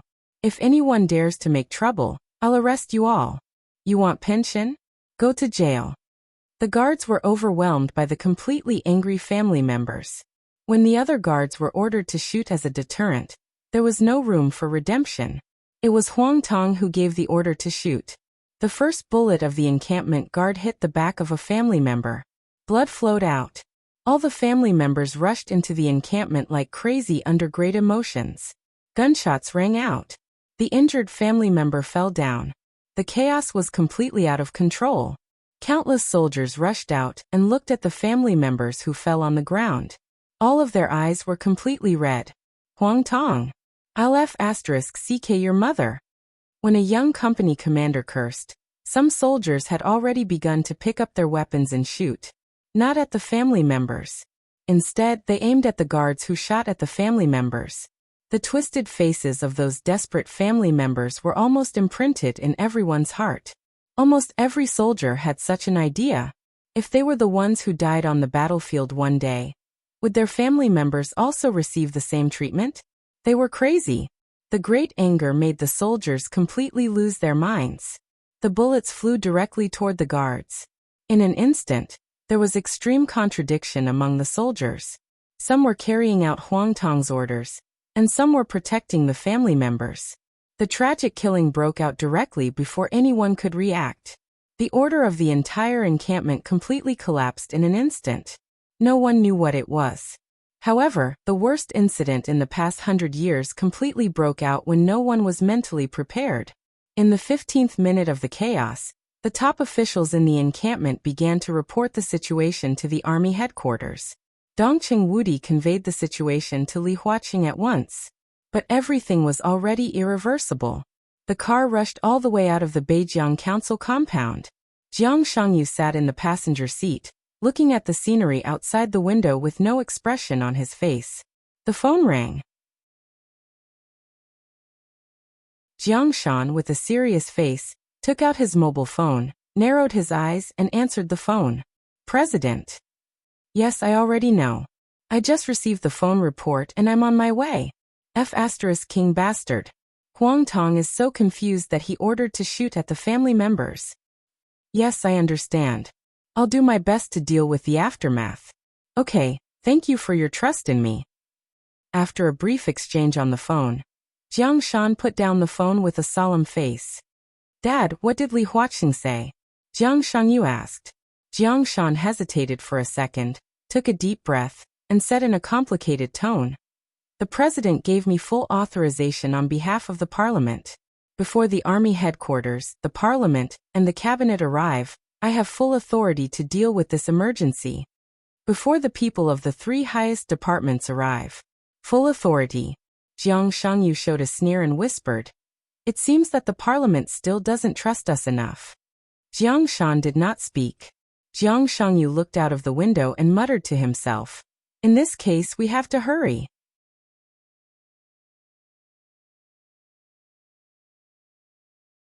Chapter 932. Li Tianlan failed to send Li Qingqing to Li Shi in person. As soon as the two of them entered the sanatorium, a tall and burly middle-aged man with a rough appearance rushed over. He seemed to have been waiting at the door of the sanatorium. When he saw Li Tianlan, without saying a word, he directly grabbed Li Tianlan's arm and dragged him in the direction of the nearby helicopter. The rotor of the helicopter had begun to whistle, and it was ready to take off in the shortest time. His face was covered with a thick beard, and he had a rough and somewhat ferocious appearance. His tall and fat body trembled slightly as he pulled the rope stiffly. Li Qingqing, who was a little confused, subconsciously grabbed Li Tianlan's arm and frowned slightly. Li Tianlan didn't know whether to laugh or cry. Now there were not many people in Zhongzhou State who dared to treat him like this. But to this man he couldn't get angry. Dongqing Rushi and Dongqing Qiuqi's godfather.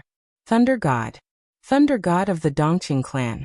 Thunder God, who accompanied him in the desert prison for a year. Since he was a child, Thunder God was the first outsider who had nothing to do with the Li family's camp that he had ever met. This was a kind of feeling that was difficult for others to understand. Although they only got along for a year, they were very happy. Later, Li Tianlan left the Li family, and they didn't see each other much. But Li Tianlan had always respected and appreciated Thunder God. No, Uncle Thunder, wait a minute. Where are we going? Li Tianlan followed Thunder God's strength helplessly. Hidden Dragon Sea. Thunder God was stunned and said in a deep voice, the parliament has been quarreling. Chen Fangqing and the minister almost fought in the conference room. The meeting is now adjourned. The minister told me to wait here, and take you there as soon as you come. Chen Fangqing and Dongqing Wudi almost fought? And in the conference room of Hidden Dragon Sea? So explosive? Li Tianlan raised his eyebrows. What happened? The situation in Beijing is very chaotic now. I don't know much about it. Let's talk about it when we get to Hidden Dragon Sea. Thunder God pulled him onto the helicopter. Wait a minute, wait a minute. Li Tianlan turned to look at Li Qingqing and said slowly, "Your mother is in Ward 001 on the 3rd floor of the 2nd building. I can't go there now. How about this, you go to her by yourself? There is no one else in the room. You can have a good chat." Li Qingqing was stunned. She bit her lip and looked at Li Tianlan with a complicated look in her eyes, but she subconsciously let go of his arm. "By the way, tell her that we will go to Tiannan as soon as possible. Tiannan has something you need," Li Tianlan said again. And then he was dragged onto the helicopter by Thunder God. The helicopter shook for a moment and slowly lifted off. Li Qingqing stood under the helicopter in a daze. The strong wind brought by the rotors blew her clothes. She stood there silently and raised her swollen face. She looked a little pitiful. Li Tianlan glanced at her and shook his head. The helicopter rushed toward the Hidden Dragon Sea at full speed. In the cabin, Thunder God had calmed down. He looked at Li Qingqing, who was standing still below, and smiled. When he was about to speak, Li Tianlan handed him a cigarette and asked casually, "Why are you in Yuzhou?" "I attended a meeting of the army headquarters. The minister was in a hurry to find you, so he asked me to guard here." Thunder God smiled, took the cigarette, and took a deep breath. Li Tianlan nodded and said yes, with a complicated look in his eyes. He still remembered what Li Shi had told him. That year, more than 20 years ago, when he and Dongqing Rushi were just born, it was Thunder God who rushed in and called him his godson. As a result, he took Dongqing Rushi away.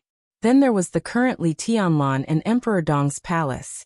Li Tianlan felt a little helpless. Things had come to this, and he had no opinion on Thunder God. He just thought of the past and looked at Thunder God today, and he inevitably felt a little subtle. "Boy, why are you looking at me like this?" Thunder God scratched his big face inexplicably. "I'm guessing when you will be promoted." Li Tianlan laughed. Hey. Thunder God rubbed his hands and said, "Probably soon. The minister means that this year I am very critical. If I operate well, there is still hope. He said that you have also helped me a lot." Li Tianlan smiled and did not speak. Thunder God was one of the real core members of the Dongqing clan. His parents were Dongqing Hongguang's comrades in arms. After they died in the early years, Dongqing Hongguang took Thunder God back to the clan for adoption, and adopted him as his son. That year Thunder God was only 4 years old. For many years, as one of the core members of the clan, Dongqing Hongguang completely raised Thunder God as his own son. If he had not carried the wrong child, he would probably be Li Tianlan's godfather now. For such a person, if possible, the Dongqing clan would push him up in any case. Now Thunder God was the commander of the Blood Battalion, with the rank of Lieutenant General. Although there was still a gap between him and the Marshal, in recent years, the Blood Battalion had become extremely important because of the relationship with Tiannan. Thunder God, who had complete control of the Blood Battalion, could be said to be the top real power in the Zhongzhou Army headquarters. After Di Jiang resigned, Dongqing Wudi once again served as the commander of the Border Control Corps, but such a part-time job was destined not to last long. At present, there were 2 candidates for the position of the new commander of the Border Control Corps. One was the old man of the Li family, Eagle King, and the other was Thunder God. Eagle King was originally the only choice, but with a series of changes after Li Tianlan walked out of the desert prison, Thunder God now also had a chance to take the position. The establishment of the new group was destined to leave a large power vacuum in Zhongzhou state. Bai Qingqian joined the new group, and took the road of the new group to enter the Zhongzhou parliament, which also meant that the power of the Dongqing clan did not have to worry about Bai Qingqian. This part of the power could completely turn to support Thunder God, and let him go further. As for Li Tianlan himself, there was no difference between the Li family and the Dongqing clan. He had never felt that the Li family had treated him badly, let alone that the Dongqing clan had done him wrong. No matter who became the new commander of the Border Control Corps, Eagle King or Thunder God, Li Tianlan had no opinion. However, from the perspective of working together, if Thunder God, who had been with Dongqing Wudi for a long time and was more familiar with the Border Control Corps, could take the position, it would undoubtedly be the best result. I can't guarantee anything now. The situation is too chaotic, and the result is not clear. Let's wait. When the matter in Beihai is over, it can almost be settled. Li Tianlan said softly. Thunder God nodded knowingly. The helicopter landed on the tarmac near the conference room in the Hidden Dragon Sea in the shortest time possible. Thunder God did not go down. Li Tianlan walked alone in the direction of the conference room. The adjournment in the conference room continued. The content of this meeting was extremely sensitive. There were no secretaries or staff inside or outside the conference room. In front of the fish pond at the door of the conference room, several directors were standing there, but they did not speak to each other. They were staring at the fish pond in a daze. Li Tianlan glanced around and did not see Li Huaqing, Chen Fangqing, or Dongqing Wudi. Seeing Li Tianlan appear, everyone's eyes fell on him at once. Zhou Yunhai, the leader of the North Group, who was closest to him, came over with a smile and shook hands with Li Tianlan. When did your Majesty arrive in Yuzhou? Just arrived. Before I could take a breath, I was pulled here. Li Tianlan's hand slightly tightened, and his tone was easygoing. You've had a hard journey. Zhou Yunhai patted Li Tianlan's palm. Let's go. Let's have a chat with Senior Zhou. Everyone who saw this scene had mixed feelings, especially the directors of the academics and the Southeast Group. Although the North Group was still the North Group, everyone knew that with the exposure of the military counselor's identity, the North Group was now almost a part of the new group. Although Zhou Yunhai was still the leader of the North Group, his heir was already the backbone of the new group. Such cooperation was completely the integration of the two forces, and it was so stable that no one could see any hope of destruction.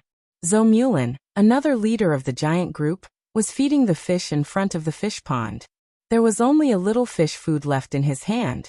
The old man moved slowly, as if he could stand like this until it was dark. Senior Zhou. Li Tianlan's voice was full of respect. Every time I see you, I feel old. This feeling has become more and more obvious recently. Zhou Mulin turned around with a smile and looked at Li Tianlan. His voice was a little emotional. Li Tianlan did not know how to answer, so he just smiled. Zhou Mulin was the oldest among the 9 directors. He had passed the age of 70 and was bound to retire after this term. But he was not unwilling. His only son Zhou Yuanshan was developing very well in Jiangxia. According to the current momentum, the whole Zhongzhou state would be Li Tianlan and Zhou Yuanshan's world in more than 10 years, unless there was a big accident, such as Li Tianlan's sudden death. Zhou Mulin's face was glowing. He looked at Li Tianlan and said with a smile, "What do you think of this?" In fact, I still don't know what happened. Li Tianlan smiled bitterly. He only knew that there was a big problem in Beijing, but it should not be too serious. Otherwise, this meeting must be a race against time. How could there be an adjournment? His mobile phone had run out of power and Emperor Dong's palace could not contact him. At present, he was completely in a state of confusion. Zhou Mulin was stunned. Speaking of which, this matter still has something to do with you, Your Majesty. Zhou Yunhai smiled and said softly, "This is the follow-up of the Desert War in Beijing. The Beijing army had a big problem. At first, the Beijing army took the initiative to provoke the Desert War, but the report to the army headquarters was that they were going to conduct a military exercise in the desert. Now the Desert War is over, but there were too many dead. The army headquarters could not take a stand for these dead. After all, this war was not necessary at all. Zhongzhou state could not give all the dead the status of martyrs, nor could it give them the pension they deserved. So the only thing Minister Dongqing did was to approve the request of the Beijing army for the exercise." Li Tianlan's mouth twitched. Of course he knew about this. It was his request not to give the dead of the Beijing army the name of martyrs. This also meant that the families of all the dead could not enjoy any of the benefits they deserved after their family members died in the war. This alone was enough to push Huang Tong to a dead end, and then tear a huge wound on Huang Tong that could make the Prince Group bleed. As for the pension, it was a matter for them to deal with. No matter how he looked at it, the army headquarters had no reason to pay this pension. This was the pension for tens of thousands of people. Zhongzhou State was not stingy with the pension for soldiers. Under normal circumstances, the family of a soldier who died in the war would receive millions of dollars. But the number of dead in the Desert War reached tens of thousands. This pension was so large that it was totally unimaginable. It was hundreds of billions of Zhongzhou State dollars. That was hundreds of billions of Zhongzhou State dollars. From beginning to end, the report of the Beijiang Army to the Army headquarters was just a military exercise. What the hell did they do to ask for hundreds of billions of pension? The exercise was actually a war? The Beijiang Army provoked the war privately. How could they have the face to ask for hundreds of billions of pension? If this pension was paid, it was tantamount to setting an extremely bad precedent. Without reason, without explanation, and without listening to orders, the money was given out. Did they really think that the finance of Zhongzhou State was someone's private vault? As for the Beijiang Army, Huang Tong could not afford this money at all, not even 1/10 of it. Li Tianlan took a deep breath and asked, Then, just a few hours ago, a large number of family members rushed into the largest station of the Beijiang Army to ask for an explanation. Zhou Yunhai laughed. His smile was full of solemnity. I don't know what Huang Tong was thinking. Not only did he not come forward to explain and stabilize the situation, but he ordered the garrison to shoot and hurt some of the family members of the dead. Li Tianlan's body suddenly shook. He raised his head in shock and said in disbelief, Shoot! That's the problem. Zhou Yunhai nodded with a solemn face. The injury of several family members caused very serious consequences. The news spread very fast. Now there are tens of thousands of family members in Beijiang. And now all of them are rushing to the station of the Beijiang Army to fight the garrison. They are more than 100,000 civilians, and they are the family members of the soldiers. Some of Huang Tong's loyal soldiers in the Beijiang Army carried out the order to shoot, but a large number of ordinary soldiers were also enraged by Huang Tong. They took off their uniforms and took up guns to protect the family members of their fallen comrades. Under such circumstances, although there are many family members, Huang Tong's troops have occupied the arsenal of the military region. It has been nearly an hour since the incident happened. No one knows how many people have died in Beijiang. The minister is also in a difficult position. Li Tianlan's face was livid. After a long time, he squeezed out a word from between his teeth. F***ck. No matter how this matter was handled, there would be unimaginable consequences. It was very simple. This was originally a matter of paying or not paying. The Beijiang Army could not afford it, and the finance and army headquarters of Zhongzhou State had no reason to pay. Once this precedent was set, a large number of military expenses of Zhongzhou State would be used for some messy things in the future. Not paying? Those family members were bound to start fighting desperately. This problem had already been placed in front of the parliament. But now with the sound of gunfire in Beijiang, the whole thing was completely in a desperate situation. In any case, Huang Tong's order to shoot was incomprehensible. In any case, this matter had to be completely controlled. If those family members were killed by Huang Tong without a reasonable result, which soldier in Zhongzhou State would dare to fight for Zhongzhou State in the future? No. It was no exaggeration at all. Not a single one. Not a single one. Li Tianlan took a deep breath. When he was about to say something, a voice suddenly sounded. Tianlan. Li Tianlan turned his head subconsciously. In front of the conference room, Dongqing Wudi appeared with a livid face. Seeing Li Tianlan, his face eased for a moment, and he nodded. Come in with me. We need to discuss something.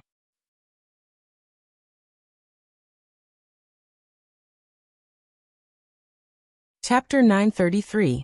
When they walked into the small lounge of the conference room, the atmosphere in the smoke-filled room was oppressive and almost suffocating. Li Huaqing sat on the sofa and took a big drag on his cigarette. His eyebrows were tightly wrinkled, with undisguised anger.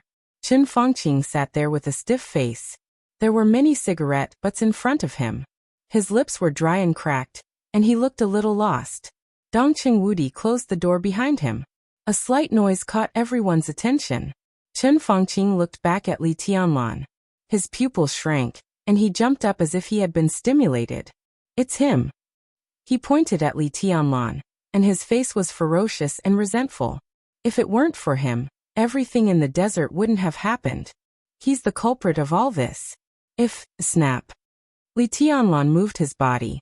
In Dongqing Wudi's eyes, his body seemed to shake, but Chen Fangqing's body flew out and fell to the ground. Li Tianlan walked slowly to him and looked down at him. Looking down at him with no expression. Are you comfortable? He asked slowly. Chen Fangqing seemed a little confused. He covered his face and looked at Li Tianlan blankly. After a long time he reacted and growled ferociously. Li Tianlan. You. Enough. The corner of Li Huaqing's eyes twitched a few times, and he slammed the armrest of the sofa. Chen Fangqing suddenly roared and rushed toward Li Tianlan desperately. He had suppressed his emotions for too long. At this moment he completely lost control of his emotions. Demeanor? Majesty? Composure? Restraint? Everything disappeared in her heart. His expression was distorted, his eyes were blood-red, and he kept muttering something. He waved his fist directly at Li Tianlan's face. The Prime Minister didn't fight with Dongqing Wudi, but he fought with Li Tianlan. But his movement was almost like a snail in Li Tianlan's eyes. Li Tianlan casually reached out and directly pinched Chen Fangqing's face. Are you done? Li Huaqing's furious roar suddenly rang out. The white mist in Li Tianlan's hand surged for a moment, and he directly pushed Chen Fangqing out. Chen Fangqing's body slammed into the wall as he gasped for air, his eyes filled with hatred. But Dongqing Wudi and Li Huaqing noticed at the same time that the swelling on his face from the slap had disappeared, as if nothing had happened. Li Huaqing secretly sighed and shook his head, not knowing what to say. In a private place, Li Tianlan and Chen Fangqing had been sworn enemies for a long time. Although that slap was shocking, however, there were only a few people present, so it was not a big deal. After this slap, both sides seemed to slowly calm down. Chen Fangqing also seemed to feel the strangeness of his face. He reached out and rubbed his face. In the end, he fell silent and sat on the sofa, not saying a word. Prime Minister, you really have nothing better to do. You're still here trying to shirk responsibility for such a big thing. Are you trying to push the blame onto me so that the northern borderlines matter can be smoothly resolved? The desert was just a drill. Tens of thousands of people died. What does that have to do with me? I don't know anything from beginning to end. Li Tianlan said lightly. We all know that it was a war, a **T drill. You and you. He glared at Dongqing Wudi. You're all playing dumb here. In the past year, the army headquarters has never issued any combat orders to the northern borderline. I'd like to know who issued the combat orders to the northern borderline corps. Dongqing Wudi's expression was cold. It doesn't matter who it is. What matters is who the target is. Chen Fangqing, more than 1,000 elites of Emperor Dong's palace died in the desert. If it weren't for the so-called drill in the northern borderline, none of this would have happened. You want to start a war, kill me, and put the blame on me. Why is it that you want to kill me and I don't resist? Li Tianlan's voice was cold. That's a blockade. That's just a blockade. If Emperor Dong's palace hadn't acted on its own. Acted on its own? Li Tianlan interrupted Chen Fangqing. His voice was calm. *CKU. You, Chen Fangqing was stunned, and then he roared angrily again. What did you say? You heard me very clearly. I'm asking about your mother. Li Tianlan said blandly. From the beginning to the end, it was the northern borderline corps who acted on its own. Not to mention Emperor Dong's palace. Any Zhongzhou person has the right to fight back when he is about to be murdered by the power. Chen Fangqing, no one is willing to wait for death. Emperor Dong's palace is like this, and so are you. This is good for Zhongzhou state. You know nothing about the overall situation. Zhongzhou state needs stability and a future. It doesn't need any cancer. Chen Fangqing growled. Such a cancer must be eradicated. No one wanted to kill you in the beginning. If Emperor Dong's palace hadn't reacted so violently, how could there have been a desert war? Don't you know it yourself? An overly powerful Emperor Dong's palace is not a good thing for Zhongzhou state. For the future of Zhongzhou state, for the overall situation, What's wrong with some people dying in Emperor Dong's palace? It's just some people dying. How dare you? F***CKU. Li Tianlan interrupted Chen Fangqing again. It was the same content, the same rudeness. Chen Fangqing's mood was obviously not right, but what he said was clearly from the bottom of his heart. Under normal circumstances, he would never speak his mind. Although it was outrageous, maybe Chen Fangqing thought so in his heart. The overly powerful Wang family of Beihai was a cancer for Zhongzhou state. So what was wrong with weakening and suppressing it? What was wrong with the Wang family of Beihai giving up some things that Zhongzhou state could not tolerate for the overall situation? They should have done that. The gradual rise of Emperor Dong's palace was not in line with the interests of Zhongzhou state. It was just a blockade. As long as they blocked Li Tianlan's channel of news, they could suppress the Wang family of Beihai. After the Wang family of Beihai disappeared, they could subdue Li Tianlan. This was the most beneficial thing for Zhongzhou state. So what if some people died in Emperor Dong's palace? It was just some people dying. They should focus on the overall situation. Li Tianlan had no intention to judge whether Chen Fangqing's thoughts were right or wrong. He could not think in Chen Fangqing's position. But he knew that Chen Fangqing firmly believed that he was right. What he said was almost the truth in his view. Li Tianlan smiled and said indifferently, "It's true that only some people died in Emperor Dong's palace. They are dead and the funeral has been held. There is no way to change it. You have your overall situation and your position. I don't need to say anything more. But obviously, you want to attack Emperor Dong's palace, you want to kill me, you want to kill my woman. You have enough reasons, but you failed. No matter what reasons you have, failure is failure. The situation is already obvious, isn't it? You can't play a role in the future of Zhongzhou state now, but I can. I don't need to be the god of war of Zhongzhou state. As long as I am in Tiannan, I can make the whole dark world, and even any country in the world dare not offend Zhongzhou state. I am the overall situation of Zhongzhou state. So, Prime Minister Chen Fangqing, now the overall situation is so obvious.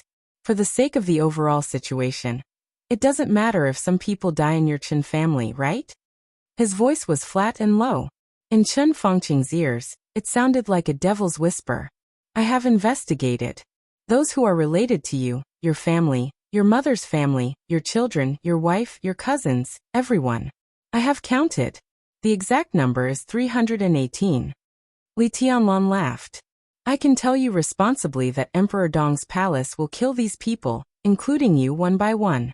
I hope you can focus on the overall situation. For the future of Zhongzhou state, I can only ask your whole family to die. He leaned forward slightly and stared into Chen Fangqing's eyes. No one in your family can escape. No one can protect them. He pointed to his nose. I said so. Chen Fangqing stared at Li Tianlan and said nothing. In fact, he had a lot to say, but in the current situation, he could only say it casually. It was meaningless. Without absolute power, it was useless to say anything. Emperor Dong's palace wanted to kill his whole family. As long as he left this position, Emperor Dong's palace could definitely do it. Chen Fangqing could also say that he wanted to kill Li Tianlan's family. He could say it 10,000 times, but what was the use? Li Tianlan killed Zhu with one strike at the airport. The death of an invincible realm expert had caused an uproar in the dark world. Compared with Li Tianlan's strength to kill the enemy with one strike, many people were concerned about how Li Tianlan found Zhu at the airport. Did this mean that anyone who was hostile to Li Tianlan could not hide in any environment? If so, no one dared to do anything to Li Tianlan again. Chen Fangqing knew very well that with the death of Zhu, an invincible realm expert had fallen in the final battle of Beihai. Everyone was a little dissatisfied with him. Next, it was impossible for them to be persuaded by him to deal with Li Tianlan. If you have talked enough, let's talk about what happened in Beijing this time. Li Huaqing glanced at Li Tianlan and said calmly, Tianlan, you talk. The Beijing Corps has to take all the responsibility. Without any hesitation, Li Tianlan said directly. Li Huaqing narrowed his eyes and said calmly, be more specific. Severely punish Commander Huang Tong of the Beijing Corps. If he hadn't ordered the guards to shoot his family members, the conflict wouldn't have intensified to this extent. If he hadn't acted without authorization, the Desert War wouldn't have happened. He is the culprit of all the incidents. His decision not only caused the Beijiang Corps to lose tens of thousands of soldiers, but also caused turmoil in the entire army headquarters. The impact is too bad. For such a person, there is no need to be polite. He will be punished with treason and executed directly. His entire family will be executed together. This is a warning to everyone to abide by the rules, especially the soldiers. Only the parliament of Zhongzhou State and the army headquarters of Zhongzhou State can lead the soldiers, not the cabinet. In the future, whoever still wants to act on his own will end up like Huang Tong's family. Chen Fangqing's face was livid and unusually ugly. Li Huaqing said expressionlessly, "Go on."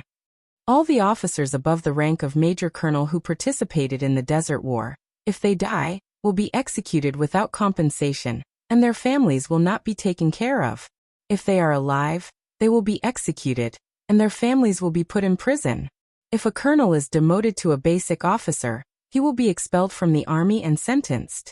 This will be publicly announced to the entire Zhongzhou State. All the deputy officers of the Beijiang Corps will be executed. Middle-level officers will be removed from their posts and investigated. Those with questionable stances will be put in prison. What happened today? All the guards who shot at the families of the deceased will be executed. This may not be merciful, but there is no camera here, and there is no need to emphasize this point. The Beijiang Corps must set an example and punish them severely, so that everyone understands the consequences of not abiding by the rules. I will never agree. Chen Fangqing suddenly stood up and roared with a livid face. Li Tianlan rarely spoke so much, but there was an almost brutal coldness and killing intent between the lines of these words. The series of executions almost chilled people's hearts to the bone. If all this was really carried out according to the way he said, his status in the Prince Group and in Zhongzhou State would be reduced to the bottom. With Dongqing Wudi's current position, his power would be more consolidated, and the orders of the army headquarters would be more unimpeded. And in the Prince Group, all the generals would probably consider leaving the Prince Group, and the strength of the Prince Group would also be greatly weakened as never before. Chen Fangqing could not agree to this in any case. And then, Li Huaqing looked up at Li Tianlan and asked slowly, "If we do as you said, what about the families? What about the pension?" That was hundreds of billions of pension, which was not a small amount for any country. Basically, a large war of a superpower was just this amount of pension. Of course, Zhongzhou State could afford this money, but the key was why it should be taken out. This was completely inexplicable and unnecessary expenditure. It was all because of the unauthorized action of the Beijiang Corps. They reported to the army headquarters that it was a maneuver. In any case, Dongqing Wudi could not pay for the maneuver of the Beijiang Corps. As he said why. If he paid this time, it was estimated that in the future, there would be people in all theaters of operations who dared to disobey the army headquarters. Because in any case, the army headquarters would pay the bill. The military expenditure of Zhongzhou State was not used for this. As for Chen Fangqing's cabinet, he wanted to pay the money, but he could only think about it. If the Zhongzhou State Finance Department paid the money, he would probably step down the next day. Zhongzhou State was rich, but it could not pay the money. But the problem of pension had become like this, and it had evolved into a problem related to the foundation of Zhongzhou State. More than 100,000 families deserved attention. At this moment, presumably all the soldiers in Zhongzhou State were paying attention to this matter. The money could not be paid, but the pension had to be paid. Emperor Dong's palace can take out the pension and pay it in one lump sum, Li Tianlan said. His voice was calm, indifferent, and confident. It was a feeling that could really make people understand what it meant to be rich and powerful. Dongqing Wudi glanced at Li Tianlan. Li Huaqing fell silent. Chen Fangqing suddenly froze. Li Tianlan paid this pension? This huge pension of hundreds of billions of yuan? To the people of Beijiang Corps? For a moment, an indescribable chill rose from Chen Fangqing's heart. He suddenly understood what Li Tianlan meant. This pension was to be given to the people of Beijiang Corps? It was not to be given to Beijiang Corps. According to Li Tianlan's way of dealing with it, all the people in Beijiang Corps who opposed him were dead. This money bought the attitude of all the soldiers of Zhongzhou state. It bought the hearts of hundreds of thousands of families of the deceased. It bought a brand new Beijiang Corps that was completely under Li Tianlan's control. To be exact, Li Tianlan wanted to buy more than 1 million square kilometers of land in the entire Beijiang with hundreds of billions of yuan. Chen Fengqing's body suddenly shook. He seemed to want to roar again, but his body suddenly felt weak. He slumped on the sofa and kept shaking his head, murmuring, "This can't be, it can't be like this. Li Tianlan, you are stealing the country." Li Tianlan was expressionless and said calmly, "In any case, Huang Tong and his family must die." He looked down at his watch and said faintly, "Wuqing is already on the way." Li Huaqing suddenly looked up and noticed that Li Tianlan was only wearing a white shirt at this time. He didn't realize there was a problem at first, but until Li Tianlan reminded him, he suddenly realized that Li Tianlan was only wearing a thin shirt. The black windbreaker with complicated golden patterns was already on the way.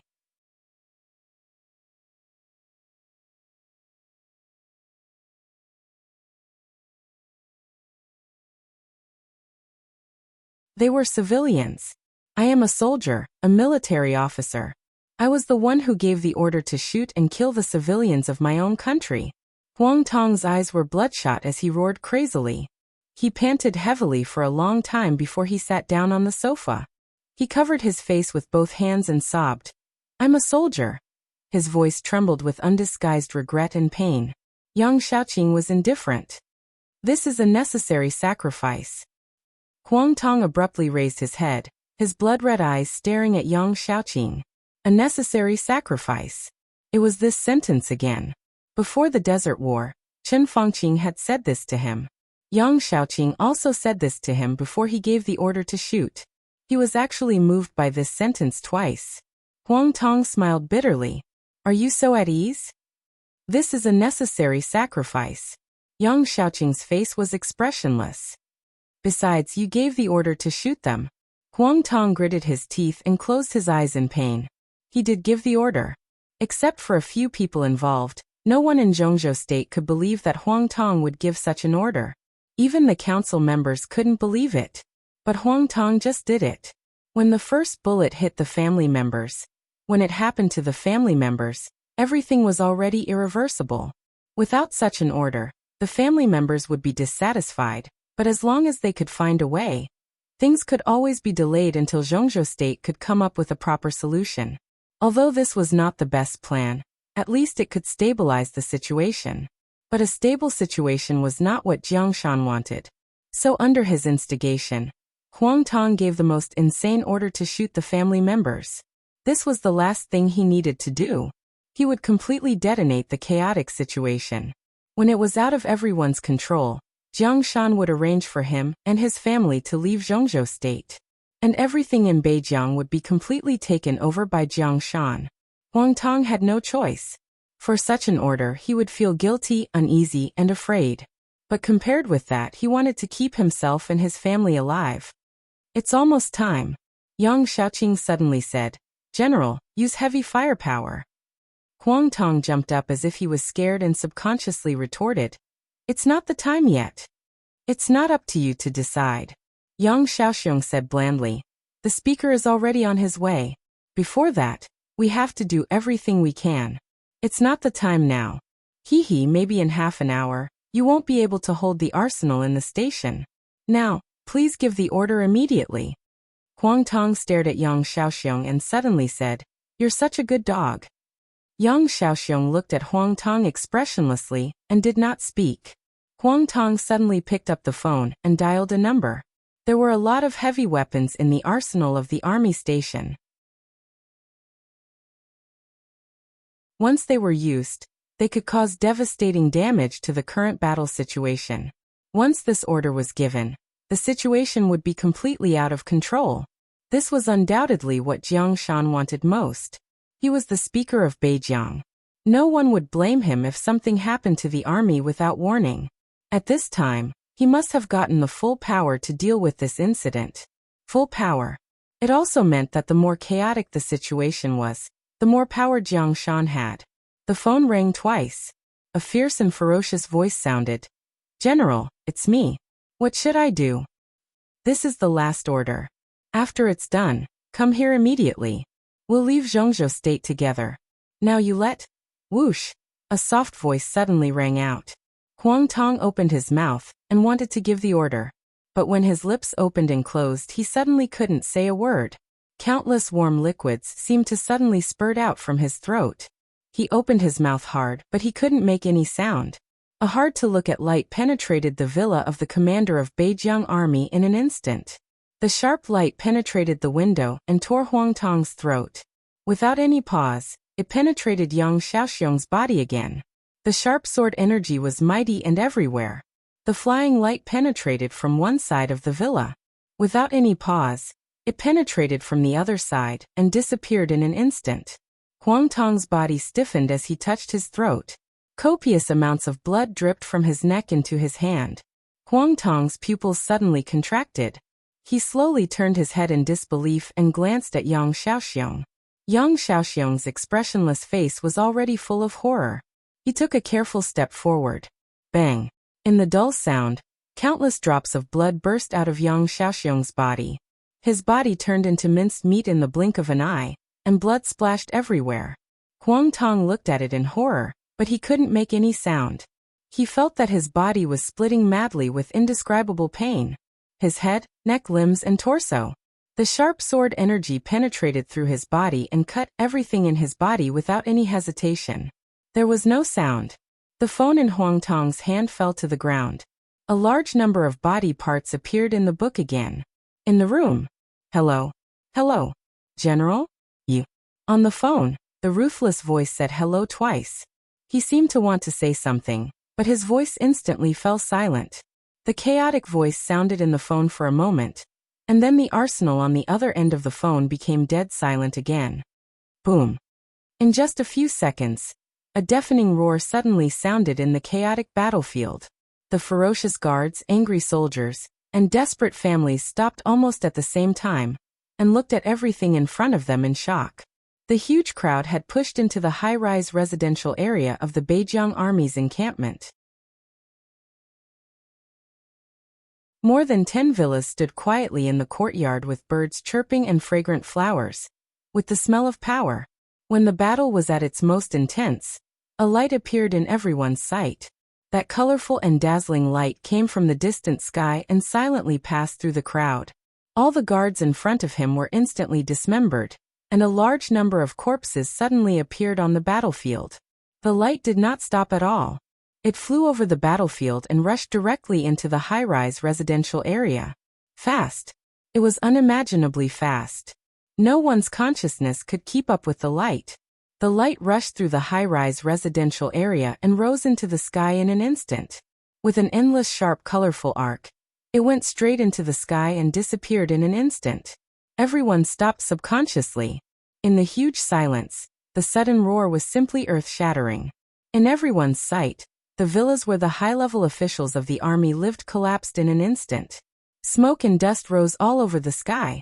From beginning to end, every villa became a ruin. Zhongzhou State. Hidden Dragon Sea. In the conference room, the directors who had reconvened the meeting watched this scene quietly through the screen. Everyone's heart was extremely cold, because of the inexplicable chaos on the battlefield, and because of the sudden appearance of the light. Every time people saw Ruthless, their hearts would be extremely cold. It was a kind of annihilation and killing without any emotional fluctuations. Before that light, it seemed that the whole world was extremely fragile. Li Tianlan sat in the conference room. He sat opposite Li Huacheng. He sat in the position that once belonged to Wang Tianzong alone. He withdrew his eyes from the screen and said lightly, "Now part of the problem has been solved. Minister Dongqing and I will immediately leave for Beijiang and solve this matter completely." Li Huacheng was about to speak when there was a sudden commotion on the silent screen. Li Tianlan narrowed his eyes and raised his eyebrows slightly. The chaotic crowd was completely separated. On the screen, Jiang Shan, who was in a hurry with anger and anxiety, appeared on the screen under the protection of the crowd. Li Tianlan frowned and suddenly felt a little uneasy. Everyone's eyes were focused on the screen again. They watched Jiang Shan walk to the highest position on the battlefield on the screen. They watched him face all the soldiers and their families. They watched him bow to everyone. They watched him mercilessly denounce the crazy practices of Huang Tong and the Beijiang army. They watched him give a speech to calm people's hearts. Everything was going according to plan. It was steady and quiet. It looked like a natural performance. Jiang Shan's voice echoed in the whole conference room. It was powerful and firm. Please rest assured that the pension you are concerned about will be in place. Beijiang will take this matter as a top priority. They are all martyrs who sacrificed for the country. They should be taken care of by Zhongzhou State and Beijiang. I promise in my own name that the pension will be in place as soon as possible. His voice was low and firm. If Zhongzhou State can't give this money, then Beijiang will be fully responsible for it. I am the speaker of Beijiang. If Zhongzhou State doesn't give this money, I will give it to you. Everyone's expression suddenly changed. Li Tianlan suddenly stood up with a livid face.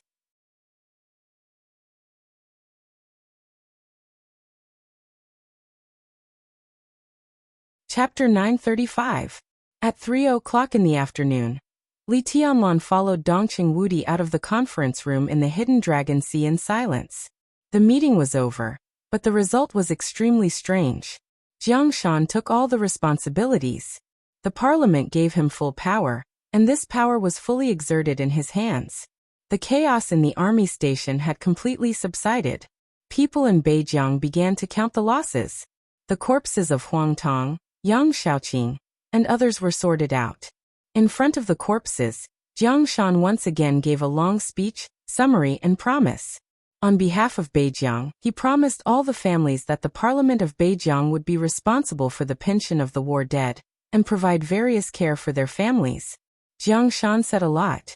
From the beginning to the end, the council members almost watched the whole process. But neither Li Huaqing nor Li Tianlan said a word. When Jiang Shan's speech was over, the meeting in Yuzhou was also over. There was no way not to end it. Jiang Shan did all the things he should and shouldn't do, made all the promises, and took all the responsibilities. There was no more detailed and full power than this. When he finished, the council members found that they didn't even have to go to Beijiang. In fact, that was the case. Until Jiang Shan's speech was over, he cut off the communication with the parliament. Jiang Shan didn't mention letting the leaders of the parliament go to Beijiang, nor did he mention any financial subsidies in the situation to the parliament. It was a feeling of being really calculated. All the emotions were suppressed in his heart. From beginning to end, Li Tianlan's expression was extremely cold. Jiang Shan's move was a little sudden. Sitting in the car, the driver started the car, and Dongqing Wudi, who had been silent for a long time, finally spoke. No one can take away my things. Li Tianlan's voice was light, but his words seemed to be mixed with a gust of ice wind. My things. He put extra emphasis on these words. On the first night he walked out of the desert prison, or to be exact, when he was still sorting out the corpses of the members of Emperor Dong's palace in the desert, he had already valued Beijiang. It was about 1/6 of the area of Zhongzhou State. It was the largest province in Zhongzhou State, vast and sparsely populated, with infinite possibilities. So when he spoke to Dongqing Wudi on the phone that night, he made a request. The war dead of the Beijiang Corps could not get the title of martyr, nor could they get pension. For Zhongzhou State, the former was more important. For the families of those who died in the war, the latter was more important. Moreover, the Beijiang Army Corps started the Desert War, but the report to the army headquarters was a maneuver. This was completely an act of its own initiative, involving hundreds of billions of compensation. It was basically impossible for Zhongzhou State to let the finance department pay this money, let alone from the military budget. However, if they did not fork out this sum of money, the families of the tens of thousands of dead would definitely not let it go. The surviving soldiers of the Northern Frontier Army would also have thoughts in their hearts. But this could not be blamed on Zhongzhou State or Li Tianlan. because the operation of the northern borderline was initially reported as a drill. It was just a drill.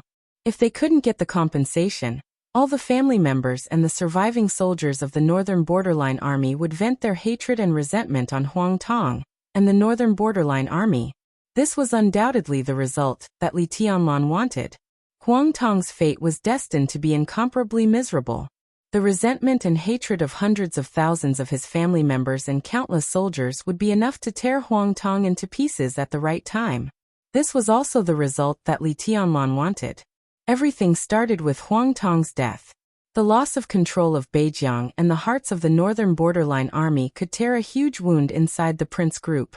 And when the situation became critical, Emperor Dong's palace would take the opportunity to solve the problem of Zhongzhou state's compensation. Although this astronomical figure was not small for the current Emperor Dong's palace, taking it out was far more than a serious blow. Huang Tong's death let countless people vent their resentment. Emperor Dong's palace did not care about the loss of the Desert War, and began to contribute money and manpower. Li Tianlan's purpose was very clear, which was to buy people's hearts. Once the money was in place, at least the Northern Borderline Army would be completely under the control of Emperor Dong's palace. After that, Emperor Dong's palace would continue to strengthen its control over Beijiang by a series of means. Just as Chen Fangqing said, when this sum of money was spent, with some other actions, Li Tianlan bought the entire Beijiang province with these hundreds of billions of yuan. At that time, the army headquarters of Zhongzhou state would still not become the martyr of the Northern Borderline Army. But after taking control of Beijiang, Li Tianlan would give the families of the war dead the treatment that the martyrs deserved, not the standards of Zhongzhou state, but the standards of Emperor Dong's palace. This would be extremely attractive. It was entirely possible that most of the hundreds of thousands of families of the war dead would stay in Beijiang and contribute to the future development of Beijiang. Stealing the country? Li Tianlan did not think so, but he had to admit that once this idea was realized, Beijiang would indeed be freer, more sensitive, and more powerful than it was now. Li Tianlan originally planned to start this plan after the decisive battle in Beijiang. Today's Emperor Dong's palace did not lack talents, nor did the giant group. If the two sides cooperated to promote this plan, the implementation would definitely be very smooth. There was no problem with this plan, the layout, the financial resources, and even more so with this plan. But Li Tianlan did not expect that there would be such a serious problem in time. It was almost exactly the same plan as him. But it was not Emperor Dong's palace that carried out this plan. Jiang Shan. It was Jiang Shan, the speaker of Beijiang. No one could have thought that the other party would be so crazy and radical. Li Tianlan did not expect that there would be someone else besides him, and the Wang family of Beihai, who dared to have such an idea. But there was no doubt that when everyone was unprepared, Jiang Shan's big gamble succeeded. He was the speaker of Beijiang, and had a natural advantage over Emperor Dong's palace. Now almost all the steps of Li Tianlan's plan were in place by Jiang Shan. This seemed impossible. But at this stage, no one could stop Jiang Shan from doing this. This time it was too sensitive.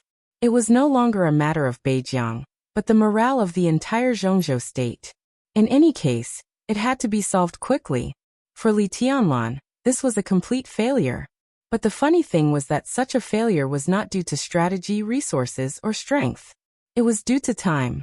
That was all. It was almost the same plan and idea. The only difference was that Jiang Shan used his identity as the speaker, so he moved faster, more decisive, and more ruthless. Li Tianlan leaned against the back of the car, took a deep breath, and suddenly said, "Minister." "Go ahead." Dongqing Wudi said yes. "Where does Beijiang get so much money?" Li Tianlan asked slowly. In Jiang Shan's speech, he repeatedly emphasized that if Zhongzhou state did not give the pension, then Beijiang would pay the money. This sentence appeared many times, which was tantamount to pushing himself and Beijiang to the opposite side of the parliament. But when the family members who were a little desperate and out of control heard this sentence, they would undoubtedly recognize Beijiang province more. But with the financial situation of Beijiang, how could they come up with hundreds of billions of pension at a time? The normal operation of a province required money in all aspects, including countless projects, salaries of civil servants, and research funds. The funds of various departments were various. The reason why Beijiang had such a special position in the territory of Zhongzhou State was not because of its developed economy, but because of its sensitive situation. In theory, it was impossible for Beijiang to come up with the money. After all, only looking at the economic development, Beijiang could not compare with Wuyue, Huading, Nanyue, and Jiangzhou at all. This is what we can't figure out. Dongqing Wudi shook his head slowly. But since Jiang Shan can make a promise, he must have a way. Maybe it's foreign funds. His voice was a little cold. Jiang Shan. After murmuring to himself, Dongqing Wudi sneered. I really looked down on him before. A dog that bites doesn't show its teeth. This time I've learned something new. Check it out. Li Tianlan said in a low voice. I'll ask the Flourishing Age Fund to cooperate. First, find out the source of his funds. Jiang Shan can't be behind him. If you're right, it's foreign funds. Li Tianlan thought of Chen Fangqing's evaluation and smiled. Jiang Shan is really a thief of the country. Dongqing Wudi nodded, thought for a moment and said slowly, don't act rashly in Beijiang. Li Tianlan said. Dongqing Wudi breathed a sigh of relief. He was afraid that Li Tianlan was young and aggressive, unwilling to accept this failure. Such a failure was really inexplicable. There was nothing wrong with him, but Jiang Shan, who interfered, directly occupied the right time, place, and people. This was undoubtedly the most frustrating thing. If Li Tianlan couldn't stand this and did something, the situation in Beijiang was bound to be more chaotic. I can't do anything, can I? Li Tianlan smiled. I'm afraid the president won't support me to do anything. Before figuring out who is behind Jiang Shan, I can only wait and see. The timing chosen by the other party is a little strange. Don't you think it's a little hasty? Li Tianlan thought for a while and finally shook his head. I guess he's also planning something? But he narrowed his eyes. Since the other party has the courage to take Beijiang, even if he's planning something, he must have reached the final stage. If he wasn't determined to go from behind the scenes to the front, he wouldn't have acted so crazily. So the person behind Jiang Shan will definitely appear in front of everyone in the near future. Just wait and see. I still say the same thing. Li Tianlan said calmly, no one can take away my things. Dongqing Wudi reached out and patted Li Tianlan on the shoulder without saying anything. What's your next plan? He asked. Li Tianlan was silent for a moment and looked at Dongqing Wudi. His eyes were a little complicated.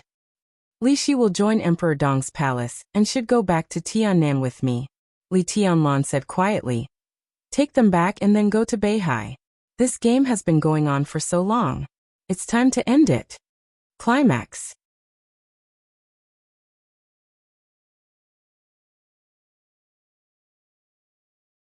Chapter 936. Returning to the sanatorium, Li Tianlan saw a very strange scene without any psychological preparation. The floor where Li Shi was located was still quiet. The brisk footsteps echoed in the floor. Li Tianlan was not close, but he could feel that the other party was happy or even excited just by listening to the footsteps. Li Shi? Or Li Qingcheng? Li Tianlan felt a little inexplicable. When he stepped on the steps, an unexpected figure suddenly appeared in his sight. He was holding a pot of boiling water in his left hand, and a large number of snacks in his right hand. He was well-dressed, gentle, and did not look aggressive, but his temperament would never be ignored. He was handsome, elegant, and gentle like jade. When Li Tianlan walked into the corridor, he didn't seem to notice it at all.